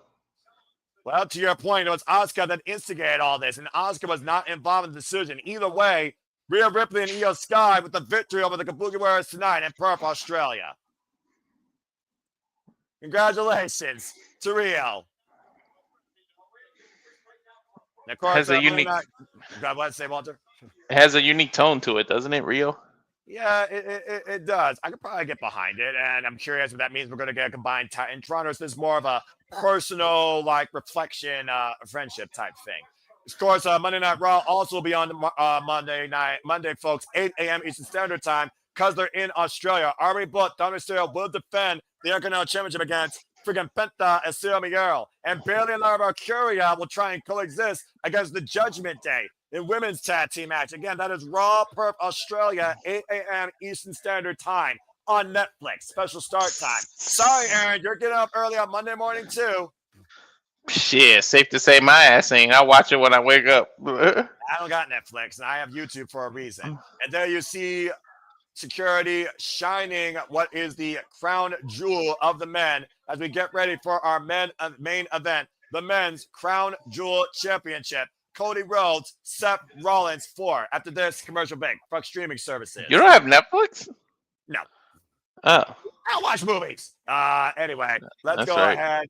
Let's go ahead and take a look here. Of course, again, Walter being corrected here. It is Maku, not Miyu. Maku, but that's okay. He's learning. Thank you, Sandy, as always, for your appreciation in announceations. As we look towards some of y'all's comment, and yeah, it definitely felt like some stardom emotion and strong spirit definitely shined there. I definitely agree about that. And again, Kairi screws Auska, not quite, but it could be the end game. You know, like you said, it's far from over. I don't think this ends until Auska is all by herself. Whether Kairi trades her or Auska drops her. I'm just saying. But wouldn't Auska be more dangerous all by herself? Well, the jury is out. She hasn't held a championship since the tag team championships. What does that tell you? And Io, the 5-star queen of wrestling in 2025. Definitely the jury is out there for that, despite how many matches she actually has. But I won't argue that. I think Auska's having the most fun she's had in WWE since the original Steve Run. I love this heel version of her. And true, she does seem to be more unhinged, so it might make her more dangerous. Does it make her more effective? Time will tell. And the fact that she learned... Yeah, go ahead. The fact that she's learned English so well, it's like she speaks English so well, they might actually really, really get behind Auska now. Well, only time will tell. Auska has to win at Mania before she retires. Tell me about it. 3-1 is Matthew, and I believe I am the same way. Still a great Me too. match, even had to follow AJ and Cena. And sometimes your greatest rival can also be your best partner, based on commentary that was proven with Rhea and Io Sky. Don't think this feud's over yet. Believe it's only the beginning, as Walter and I also alluded to. Thank you, Sandy. All right, well, let's go ahead and get ready for our main event here at WWE Crown Jewel. It is for the Men's Crown Jewel Championship. Cody Rhodes, Seth freaking Rollins. And truly, Walter, in my opinion, this is more than just a match. This is about Seth Rollins' vision. Does it fail or does it continue to go to fruition? And truly, who is better? As we heard from Paul Heyman, it sounds like Seth needs to prove he's better than Cody, or this vision might be over. Oh, man. And again, folks, to put this in perspective, Cody Rhodes was the homecoming of WWE for Seth freaking Rollins, WrestleMania 38 Nightmare. After that match, they followed up at WrestleMania Backlash, and Cody got the win again. In a follow-up match with torn pectoral muscle, Cody Rhodes got the better of Seth freaking Rollins in the red crate of hate. You fast forward the clock 3 years later, though, here we stand, fourth time ever encounter, both men, both world champions. But Cody has always had Seth freaking Rollins' number. Cody also comes in as the defending men's Crown Jewel champion, looking to make it 2 years in a row. We will see what vision comes to fruition after this commercial break. Fuck streaming services. The less I can remember about that red cage, the better. Yeah, but the match itself was also insane because Cody also brought a whole new standard of how much you're willing to battle while you're injured. And I don't know if that was a good thing or a bad thing. True. So, again, Walter, I got to imagine the pressure has to be on Seth, right? I mean, if Seth doesn't win here, what does this mean for his stranglehold on Monday Night Raw of absolute power, for the Vision to continue to take control, for his title to not be seen as a secondary or a B-level champion versus the man that calls himself the quarterback, Cody Rhodes? The vision will be very blurry. And look at, they already told the Vision not to interfere. You heard what Paul Heyman said. Well, so he's literally on his own boat, on his own island. Well, again, we saw what happened on Friday Night SmackDown last week. Seth Rollins, Cody is in Seth's head. Paul Heyman even said that. He warned him about it. And what happened to Seth? He got crossroads. This past Monday night, Seth asked Paul Heyman, what happens if I lose? Seth has everything to lose, very little to gain. Cody, I'm not sure what it means in winning or losing for him. Well, the only question right now is, what is Paul Heyman's allegiance to? Seth Rollins or Brock Lesnar? We'll see. Yeah, I'm about to say. And again, as I talked about, Cody Rhodes won the WWE Championship against John Cena at SummerSlam for the second time. He won the inaugural Men's Crown Jewel Championship last year at Crown Jewel in Saudi Arabia against Gunther. And what happened to Gunther after that? He was never the same again, nor was that championship.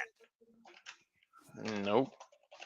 Why Seth freaking Rollins, of course, cashed in Money in the Bank against CM Punk after he beat Gunther at SummerSlam to win the World Heavyweight Championship for the second time. And again, they're not friends. Seth Rollins says that Cody was the aid to undoing a greater evil. But are we dealing with a greater evil now in Seth Rollins and this Vision if Seth Rollins beats Cody Rhodes for the Men's Crown Jewel Championship? We'll find out. And about 90 seconds, 1 minute 35, because again, fuck the streaming service. It sucks.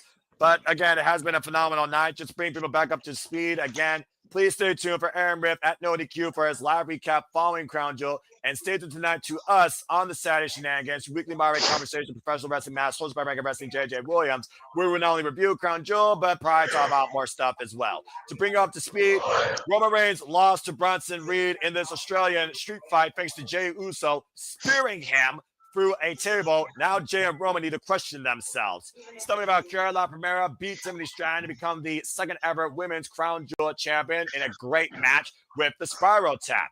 Not enough things can be said about what John Cena and AJ Styles did in their rubber. With John Cena, the face of WWE, versus Mr. TNA, open a time capsule, and John Cena used a tombstone power drive and one that's emphatic AA to beat AJ Styles to make the score 3-2 in their final encounter. And as we just saw, family versus rivals, friendships versus long-term relationships. Rhea Ripley and Io Sky. Rio beat the Kabuki Warriors, Auska and Kairi Sane. With Kairi Sane planted with an over-the-top moonsault after a riptide, courtesy of Rhea Ripley for Io Sky to get the pinfall win.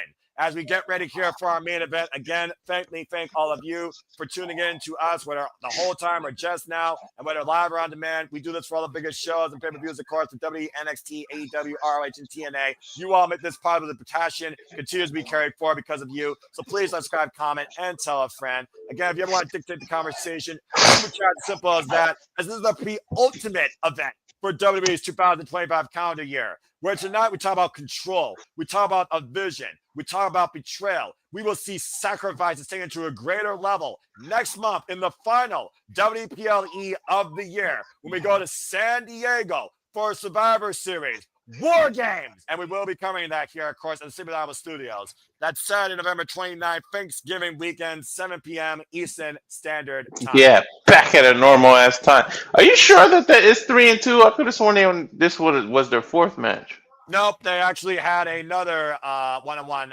encounter in 2018 on SmackDown. This was their fifth. It is Cena 3, AJ 2. But still, a phenomenal way to close things out. And again, if you haven't already, subscribe to all of us here. Subscribe to The Rage of Wrestling, Walter Cruz. Get his numbers up. Let's get him to 300. Subscribe to Jay Hebert, Side 95. Follow me if you choose in 2016 on the X and on YouTube. As of course, it is night now in Australia, while it's broad daylight here in the States. Good morning, by the way, to all of you across all 4 time zones. Subscribe to the Jeff Meacham Network. Subscribe to the Tilla Rangers of Wrestling, and want to give a shout out, by the way, to Tilla, who made this possible. Thank you, my friend. Please follow our Mighty Morphin Pink Power Ranger at Rangers of Wrestling. For without her, you all would not be getting this live shit right now because I am not paying $30 for this. There you see the men's Crown Jewel champion, by the way, Walter. 3,300 embedded stones, 50 carats of diamond, and it's 250 total carat weight as we get ready for our main event here. These two are involved in their own war game right now. Ain't that the truth? And subscribe to my Canadian friend, Ready for Wrestling, Ash. And again, shout out to Rock and Ropes and the Wrestling Collective. Time to burn it down. Time for our main event here at Crown Jewel. And will the vision be burnt to ash tonight at the hands of Cody Rhodes? To your point, Walter, Seth Rollins is all alone. Yep. And he's got to live with the fact that he's never been able to beat this man. What is he, a zebra? I have no idea. Sometimes you chase that proverbial shadow that you just can't seem to get out of. We fought for the longest time for Tyler Black. It was Phil Brooks. For Seth Rollins in WWE, there is not a greater shadow casted upon right now than an American Nightmare, Cody Rhodes. Hey, Rhea can't beat Io. Maybe Seth just can't beat Cody. Talk about the accolades of Auska. Seth Rollins, 2-time World Heavyweight Champion, 2-time United States, 2-time Intercontinental, 2019 World Rumble winner, and 2-time Money in the Bank winner. Yep, 2 for 2s. Twice successfully cashing those in.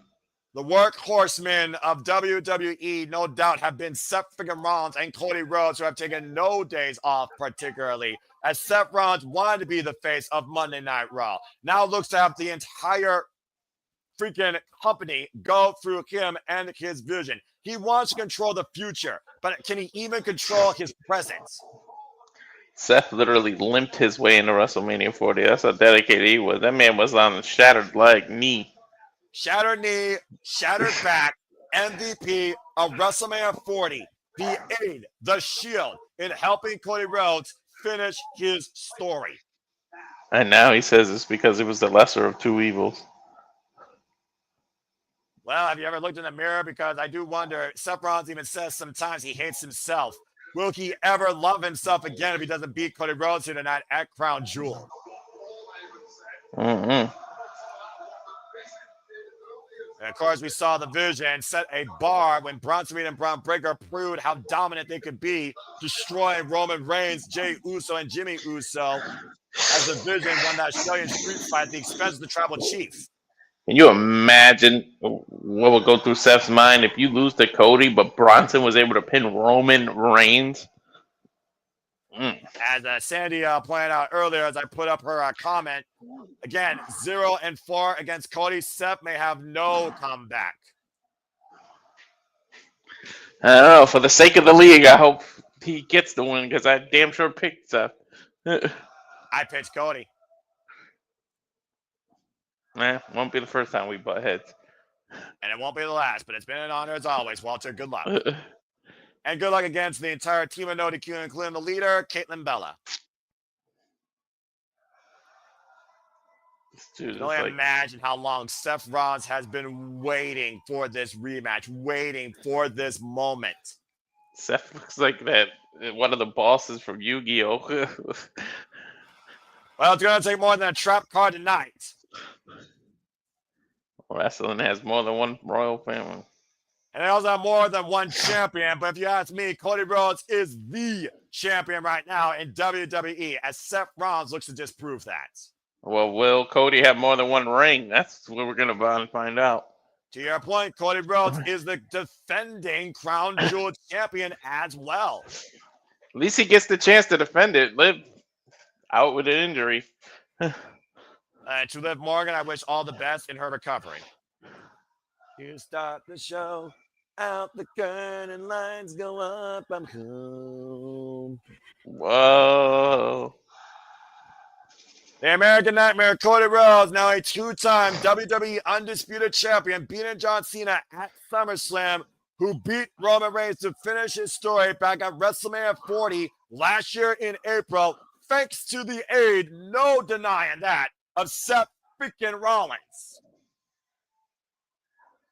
Calls himself the quarterback for a reason. 2024 Crown Jewel champion, 2025 King of the Ring winner, a two-time Royal Rumble winner, two-time Intercontinental champion, and as I said earlier, two-time undisputed WWE champion. Dude, look how similar the accolades between both of them are. You saw the accolades that Seth had, and look at Cody. They're so similar. Here's the difference, though, Walter. Seth Rollins did it all in WWE. Cody Rhodes needed to find himself before he came back home to finish his story. He went on a journey to become from undesirable to undeniable to absolutely fucking undisputed. Why Seth Rollins believes the vision right now cannot be altered. But his vision's been nothing but less than clear with Cody Rhodes across the ring with him. He had to leave his old self in the dust and become reborn, rebirthed, and he found himself. Architect Seth Rollins, reclaim, rebuilt. The animosity etched all over Seth Rollins' face with the task at hand and the importance not only of this match, but of his vision. Let's get ready for Alicia Terra to go down to our main event introductions. Let's head up to the ring. Cody knows what wearing that title feels like. Ain't that the truth?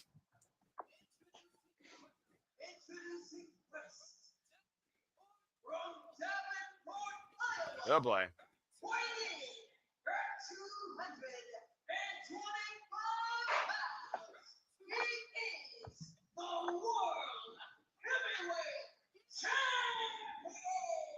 Oh boy.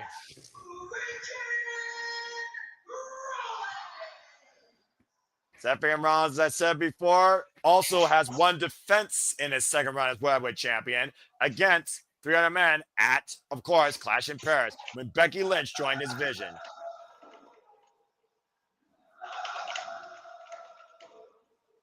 Meanwhile, Cody Rhodes, by the way, 40 years of age, been involved in this game now for 19 years, trained by his late great father, Dusty Rhodes, baby. Al Snow and Ray Lloyd are two-time undisputed WWE champion and reigning and defending men's Crown Jewel champion. Been champion now for 69 days during this run.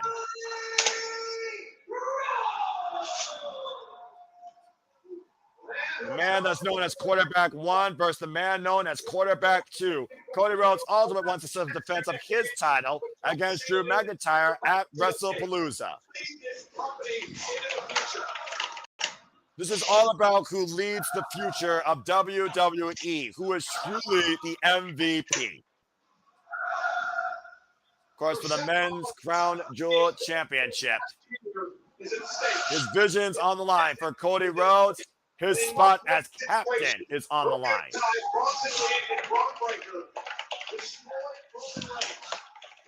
Here we go. Oh, yeah, about to say, subtle here we go by you, Walter, as of course the day, of course, gets underway. And this, our main event, is about to get underway. The mood is set. The field is set. It's a one-on-one match for the men's Crown Jewel Championship. Once Seth Rollins knows that bell rings, there is no turning back. It could be do or die for him and his vision. Mm-hmm. Cody Rhodes heading tonight into his 2,115th 15th match. As a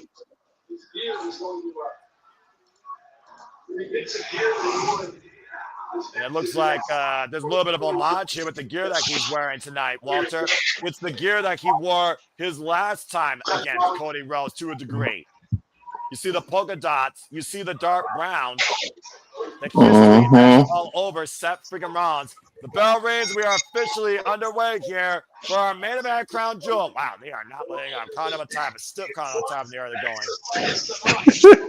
going.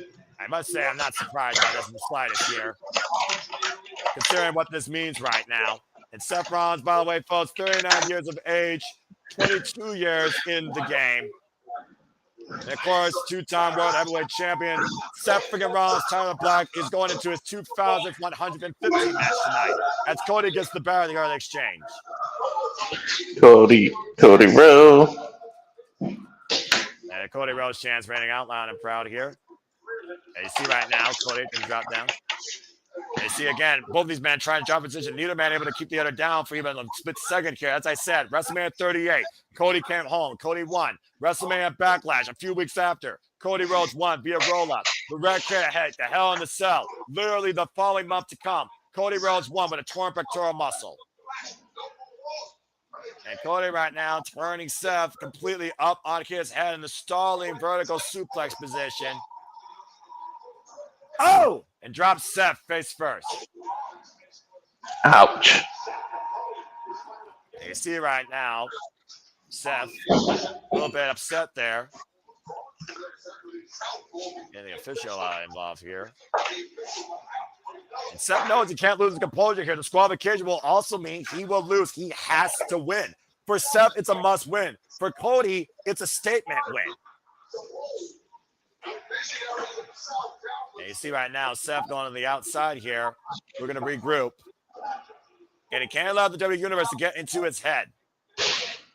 No, not at all. But you got to wonder if Paul Heyman's words are echoing heavily in his head. You know it is. I mean, he's literally on his own. You know, Walter, I really do wonder for the longest time, despite the fact that he was chosen by Triple H, Seth Rollins has never been the player, the A-plus player. He's always been like the supporting role when you figure out the grand scope of things in WWE. And I think Seth realizes that. From the Shield to the Alliance. Yeah, he's always been that. He's always been overshadowed by somebody, whether it was Brock Lesnar, whether it was Roman Reigns, to an extent Dean Ambrose. And now he might be in the shadows of the younger two Bronze. You see right now, Seth Rollins still walking around the outside of the ring, now on the apron here. Again, he is trying to set the mood, reset the pace, take the audience out of it. Now meeting Seth towards center. Seth and Cody face to face once again here. He says, let's just do it. Why not? Fuck it, let's do it. Quit talking about it. Don't think about it. Just do it. You know? Shut up this shit. Big elbow strike now by Cody Rhodes to Seth. Of course, Cody Rhodes also won this year's King of the Ring against Randy Orton. Combination offense by Seth Rollins, though. Picking up things here. Went for the curve stomp. Cody escapes. Get to the midsection. Now Seth, look at my pedigree. Cody able to escape to the midsection. Oh! Big right hand. Now Cody. Whoa, man! Watch Seth outside. This has gone horribly wrong for Seth so far in the early going here. Jesus, right? Oh! A big disaster kick out of the corner, and Cody Rhodes on all cylinders. Seth needs to relax here. He's already lost this match, Walter. I think he can't get out of his own head, to be honest. I think that's might be what it is. When you have a mental block, it's like hard to overcome it.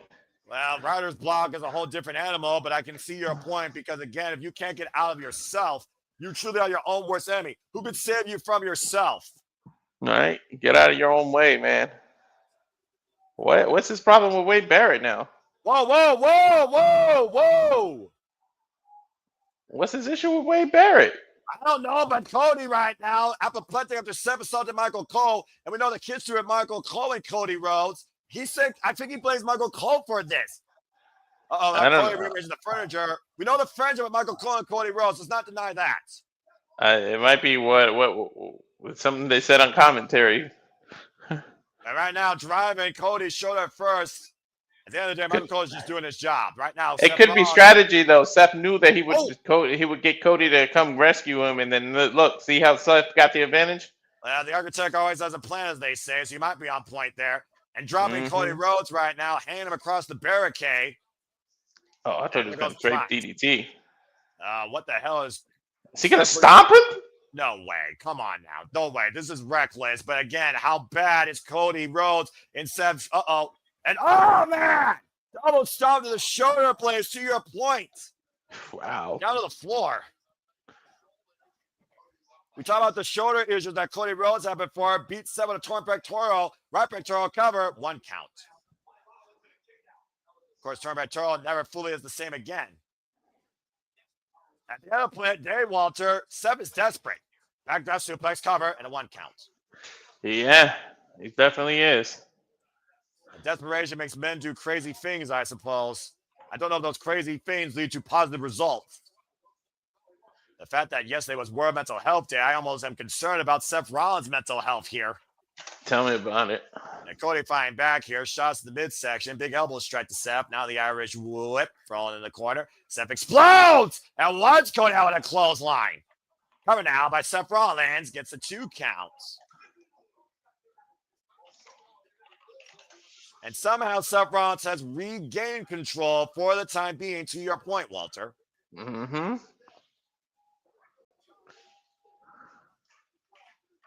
And right now, trying to neutralize Cody Rhodes, trying to maybe exploit past injuries if possible. Seth scouting Cody. Gets to the midsection. And Cody again. Caught the pedigree. Double leg takedown, though. I might turn him around for the figure 4. Seth would have scouted. Counters, gets in the midsection by Seth again. Now Seth hooking up Cody. Lands on his feet, though. And Cody up the rope. And Cody powerbomb! Covered by Seth! And a kick out. That was great scouting by Seth there. And Seth again, though, getting a full of himself. Took the replay here, Walter. Whoo! With a springboard, I think Cody cover possibly, and Seth countered into a powerbomb. Again, Seth has to remain composed. Screw staying in control. You have to remain composed. You can't put your hands on an official. Mm-hmm. And again, we talk about being amongst the best, but being the best of the best, the pressure that comes with that to constantly prove that to yourself and to everybody else. I think that's what Seth's feeling here tonight. Whoo! Oh, God. After extending that shoulder and the arm. Again, the ego, the fragile ego of Seth freaking Rollins might be beyond repair if Seth loses to Cody tonight. Now bringing Cody back towards center and working the other arm this time. Oh, God. And right now, Cody might have a stinger effect as he falls to the apron. At least he can't get involved in the decision there. There's a Cheshire Cat smile on Seth freaking Rollins' face, etched all over him. Mm-hmm. You think about the greatest quarterbacks in football, to put it in sports terms, though. How many people want to be that guy versus this guy? What team wants to be the one to hold the Super Bowl? Mm-hmm. What team's been holding out to get to the Super Bowl and have been unable to? And right now, shot to the kidneys there by Seth Rollins to Cody Rhodes. There are teams that have never been to the Super Bowl. There are teams that haven't been there in over 30 years, like the Cowboys. Oh! Big net breaker by Seth Rollins to Cody Rhodes. It's one of those things, though, where I do think Seth also does hear commentary, and I do think, particularly, Wade Barrett has gotten under Seth Rollins' skin. Because Wade Barrett knows the pressure that Seth is feeling. Let's not forget, Wade Barrett shared the ring with Cody Rhodes multitude of times before. So if anyone knows what Cody Rhodes is capable of and the pressure to face this man, it's Wade Barrett. And he faced a whole different Cody. He was on a different level when he faced him. And Cody right now is far better than Cody then. But is Seth better now than what he has been? Big overhead shot there. Back now, taking a fight to Seth Rollins here towards center. Box the boot again. Oh, and a dragon screw leg whip. Very rare to see Seth Rollins use that move. Well, he's got to pull out different stops and things he's not used to put away. I mean, what's the proverbial monkey off your back? Because Cody's been a big monkey on his back. And mocking Cody's former identity, Stardust. But at the end of the day, here's the problem with Seth. You get too full of yourself. You mock your opponent. You don't follow up. You focus too much mentally versus focus physically. I think that could be Seth's undoing. And now the jabs again, trying to make a personal look at this freaking insult to injury. Using his dad's move, the move he uses. The polka dots, the flip, flop, and fly, if you will. But, oh, and now the original. Going to show you how it's done. Who was huge in Seth Rollins' career in NXT. Bionic elbow denied, double leg takedown. Now Seth, luring Cody Rhodes plus security into figure four leg lock, and figure out the dragon screw leg whip prior to that. Think about the rivalry Dusty had with Ric Flair. Seth knows what he's doing. He's a student of the game. Well, there's no denying that. I will not deny Tyler Black. Seth Rollins was a student of the game, but Cody Rhodes was born in this game. That's true. And you see right now, Cody Rhodes has enough momentum to roll Seth Rollins over to reverse the pressure on his patella. Where your own knee works against you in this hold here. Seth trying to fight back, though. And Seth able to regain the leverage as Cody's in the middle of the ring. Seth's knee history is well documented. I'm about to say, it literally put him on the shelf indefinitely. He had to vacate the freaking undisputed WWE Universal Championship at the time. Cody Rhodes, though, again, trying to find an escape from the figure four leg lock.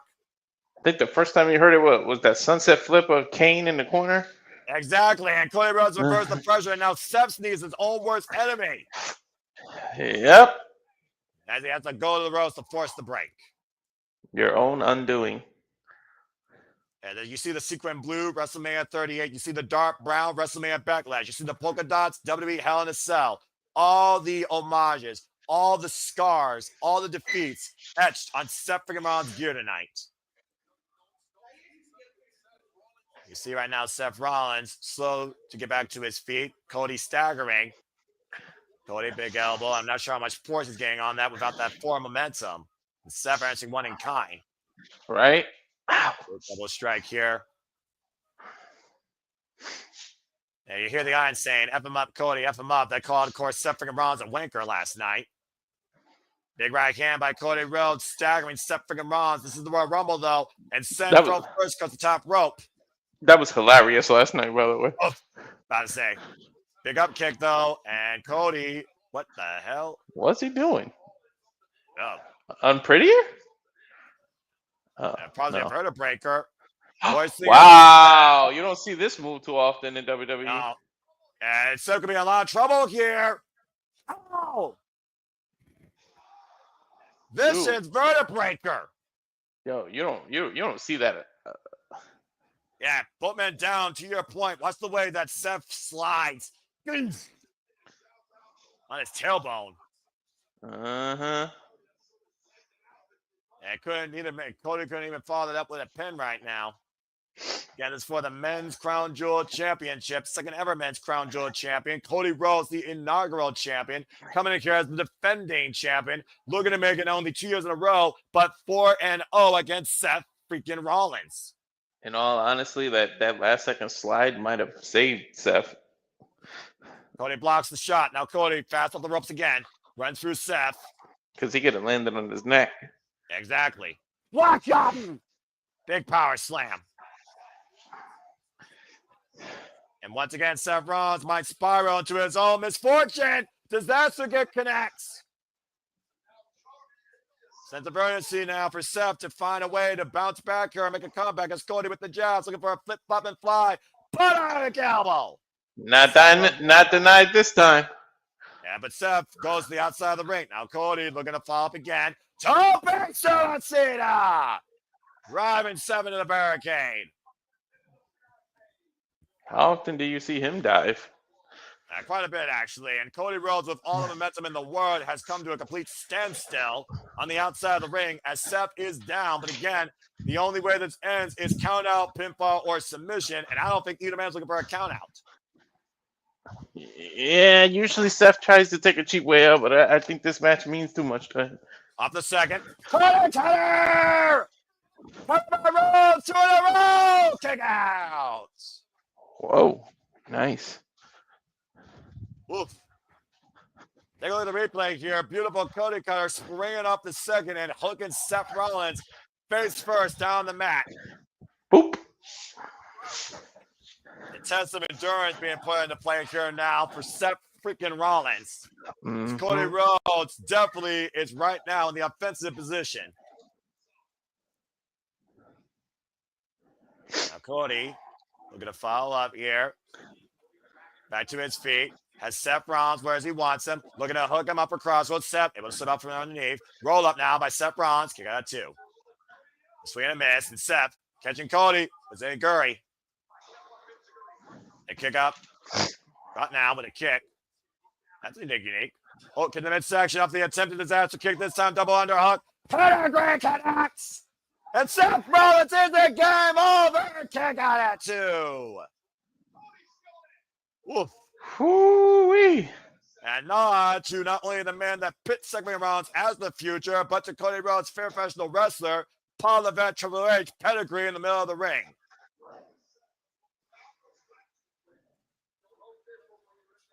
And again, we are in here, champion versus champion. Let's not discount that. Like you said, Walter, it's going to take far more for either of these men to put away the other. But Seth needs to figure out what it takes to put Cody Rhodes down just for once. Mm-hmm. I think he's setting up for a stomp here, Noah. At the end of the day, who controls the future of WWE? Who's the captain? Now Cody back to his feet, hooking up Seth. Look for the curse stomp. Got denied. Cole denied. Now Seth. Crowd throws to Cody. Cover by Rollins to win and kick out. Turnabout's fair play. Woof. Seth Rollins trying to take a page out of Cody Rhodes' playbook. I mean, if your own can't do it, maybe your opponents can. Didn't do it there. You know he's frustrated. At the end of the day, Seth Rollins has been asking himself since that 3 years ago, what the hell do I need to do to beat Cody Rhodes? You know what's funny? He's never found out the answer to that. He may find out tonight. Now, Seth Rollins right now does have Cody down on the mat, just teeing off on him. No matter what he's done in the past, it's never been enough, Noah. In Seth 3 other tries. Seth Rollins might look to rise like a phoenix that just keeps coming back. He never hits this move, ever. Now, sometimes you just got to go for it and hope it hits finally. To your point, able to scout it though as Cody gets out of the way. Wait a miss. And Cody out the corner. Oh, man. Missed the avalanche. Cody cut and crashed in the mat. Seth able to scout it. Double underhook again. Pedigree connects. And Seth now going for the cover follow. Curb stomp. Is it enough? Seth with the cover. Kick out.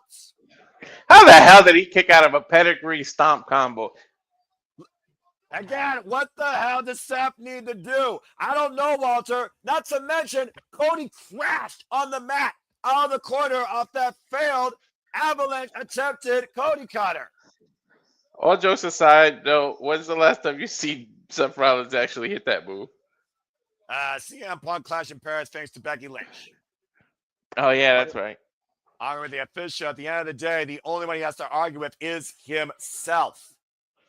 He's got to figure out what he needs to do here. Before that, when's the last time you... I don't have an answer. Wait. Seth. You know there's disqualifications in this match, right, Seth? That's a heavy title. I'm about to say that'd be a more blunt force trauma to the head than the freaking championship. Wait a minute. What is Seth thinking here? The ring? I think he's gonna punch him with the ring. Oh no, the watch. That's symbolism with that watch. Is that watch that Cody gave him that he never wore? That's exactly it. He gave it to Seth after WrestleMania 40. Talking about how, again, the MVP of WrestleMania, you are the pinnacle of this business. But again, Seth, what does it mean to prove you're the better man? What lengths are you willing to go to? Seth took the watch off. Didn't want to go for it. He's having an internal conflict. It's going to the front kick, though, and Cody looking to capitalize. Cody cutter! And Cody hooking up Seth. Watch Rhodes! Covered by Cody to win. And Seth kicks out at 2.5. He better not have won, though. The latest of kickoffs by Seth Rollins with a moment of reflection in clarity, improvement. He's the better man. Fairly, almost cost him. When have you ever seen Seth, actually hesitate like that? He literally had a conflict with himself. Well, at the end of the day, it's more than a match, Walter. It's Seth proving that he's the future. He has to prove it to himself. And now I wonder if Cody's starting to doubt himself at any point of this match at all right now. Right? What does it take to get the job done here when you pull out your greatest tricks, S rank? That's true. I don't know what it's going to take. What the hell is Cody going for? It's very rare we see Cody Rhodes go to the top rope, and Seth Rollins right now is getting back to his feet. Cody may be unaware of what's happening. Seth, taking the base off from Cody Rhodes, perching him on the top turnbuckle. I think he was in a moonsault position. Funny shot to the back of the spine as Cody Rhodes hung in the proverbial tree of woe. Now Cody right now just being teed off against Seth Rollins, just stomping away at him in the corner. Again, only has a 5 count though. Seth, again, cannot lose his composure. And right back on the attack. An official warning him, admonishing him, though he only has till 5, and he can't continually do that. Seth is frustrated with a capital F. And again, you got to shut out the noise. You got to shut out that doubt, that disbelief in your head. What is he looking at? And is he about to coast to coast? There is no way. There is no freaking way. What the hell? Is he trying to coast to coast? Rollins apparently looking to pull out more stops than I fought here tonight. Rollins now to the top rope, almost lost his footing. They're in Australia. From the east to the west. Oh my God! Coast to coast, diving headbutt connects. Well, they literally went coast to coast, going all the way to Australia. That was a diving headbutt, by the way, not a fucking drop kick. Now Rollins trying him away from the ropes, hook the leg, and Cody kicks out at 2. I think I think he hurt his arm, Seth. And again, the slow fall to the cover might have been Cody Rhodes seeming Grizzly was pulling away from the ropes. Take a look at this again, Walter. Yeah, I want to see if his arm popped out of the socket or something, because he's holding his shoulder bad. Oh, God. Yeah, about to say, I'm not sure to say. I don't see a bulge, but I saw a freaking headbutt hit Cody Rhodes' heart. Well, he's using his arm, so it can't be that bad. And Rhodes now somehow trying to find his way to his footing with the ropes. Again, the moment that Seth had to drag him away from the ropes, I think was the reason that Cody survived. One arm is kind of dead. It's just dangling.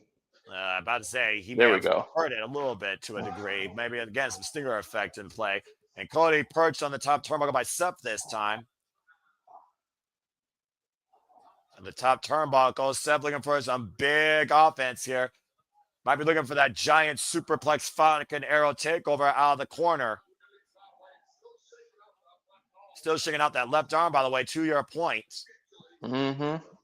And then he's going to go for a superplex. Are you crazy? I sense disaster. And Seth Rollins right now. Cody fighting back, though. Cody, the dominant position. And that's what Cody's doing, creating separation. Takes Seth down as Cody tries to find his footing now.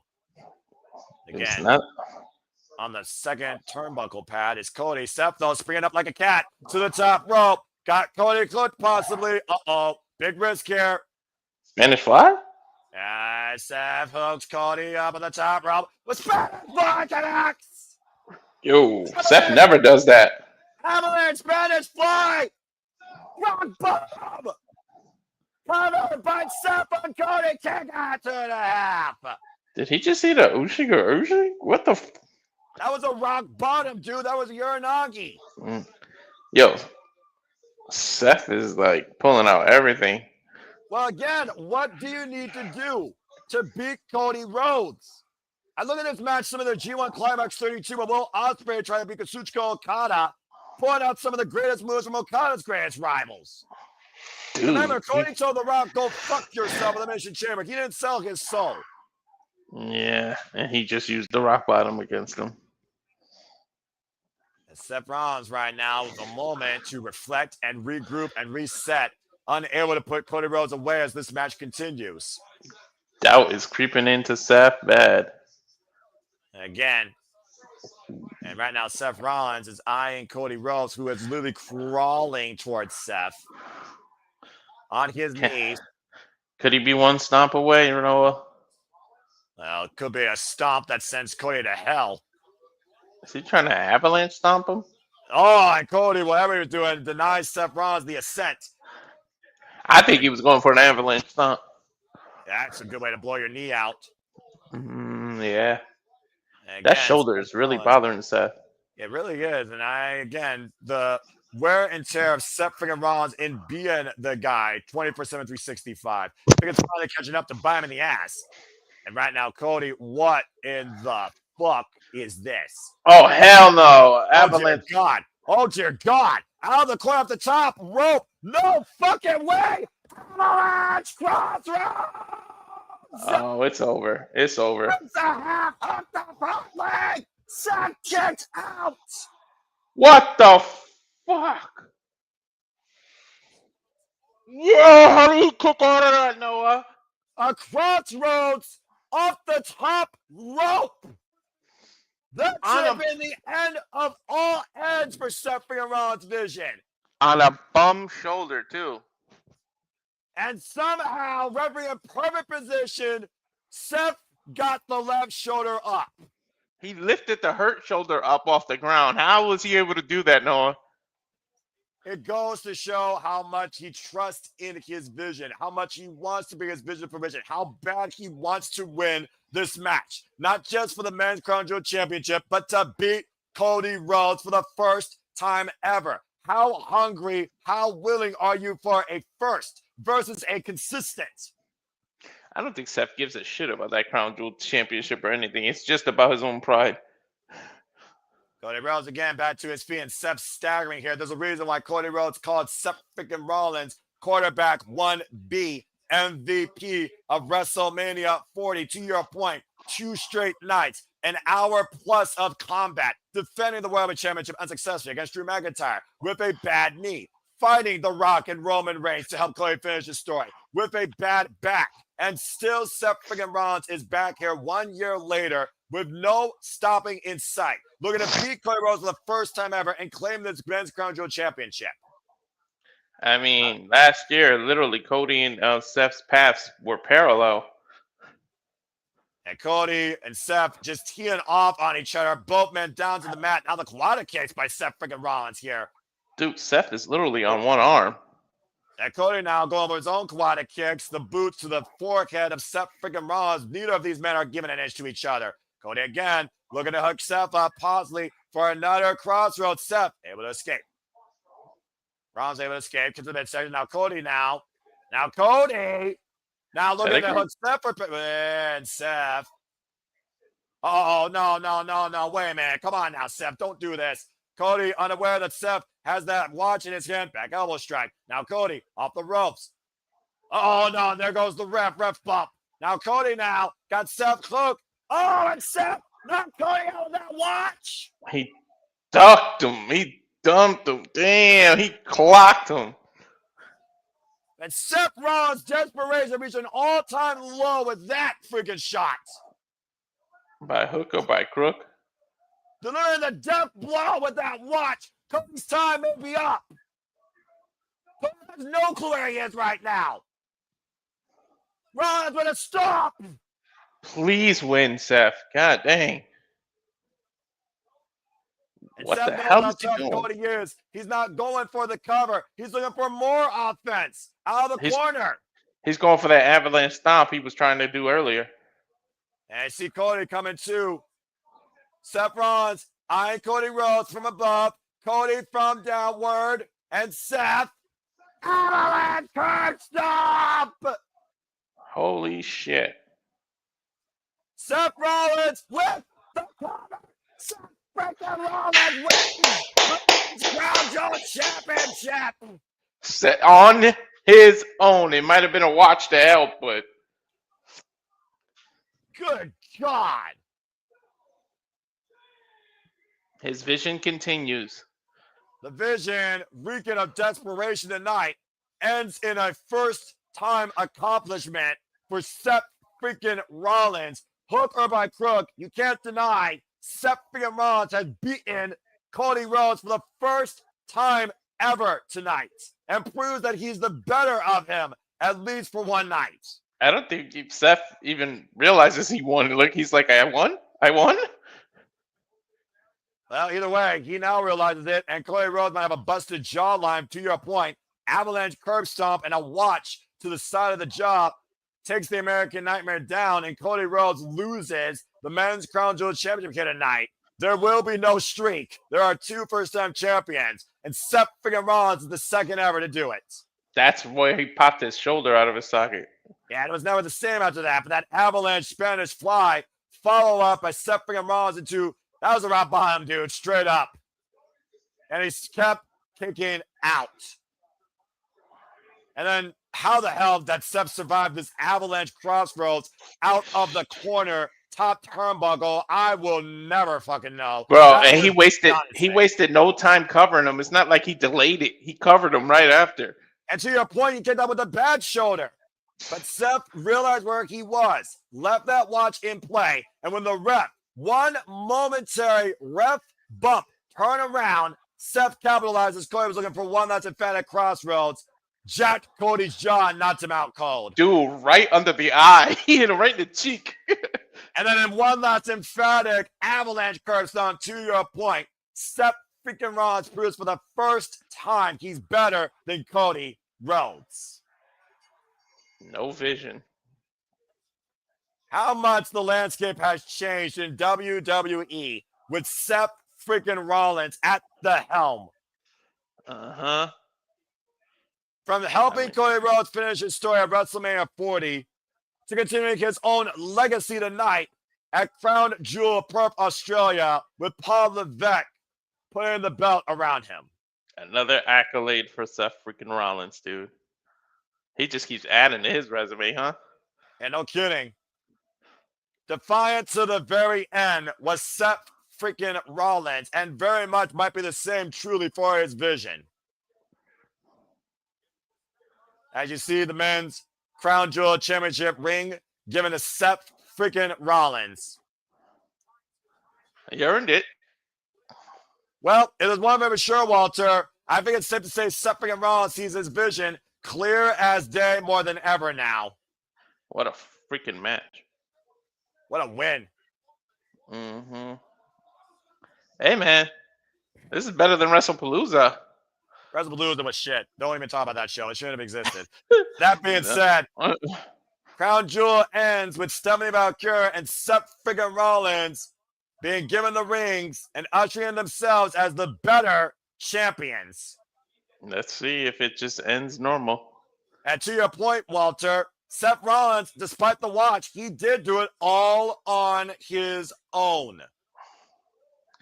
Proving himself and to the vision. Oh, I think we're getting an interview. Never mind. He doesn't want to be interviewed.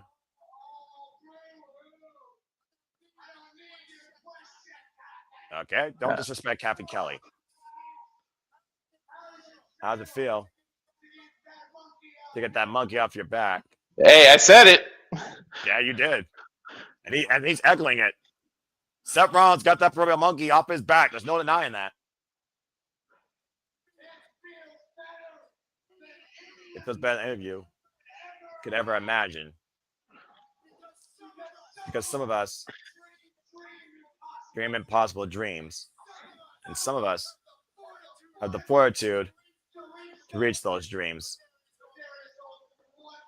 But there's only one man who has the vision. I bet you that's what he's going to say. Only one man who reaches higher and highest. Huh.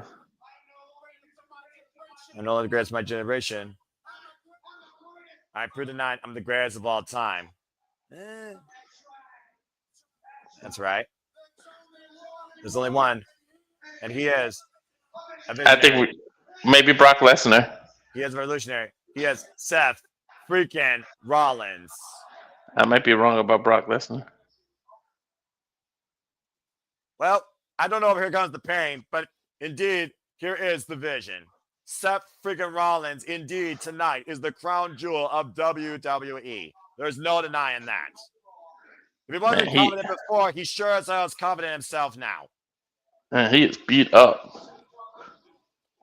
And Paul Heyman, Braun Breaker, Bronson, Rhea, a hell of a night for the vision tonight. That crown jewel as Seth freaking Rollins stands tall at the end of this PLE. So far, where's the little credits? I gotta get your closing pyro display out of play. The celebration is underway as the vision truly continues to come to full fruition, where Seth Rollins continues to dictate and claim the future goes through him. And you see the women's crown jewel champion, Stephanie Vaquer, Raw champions tonight are the crown jewels of WWE.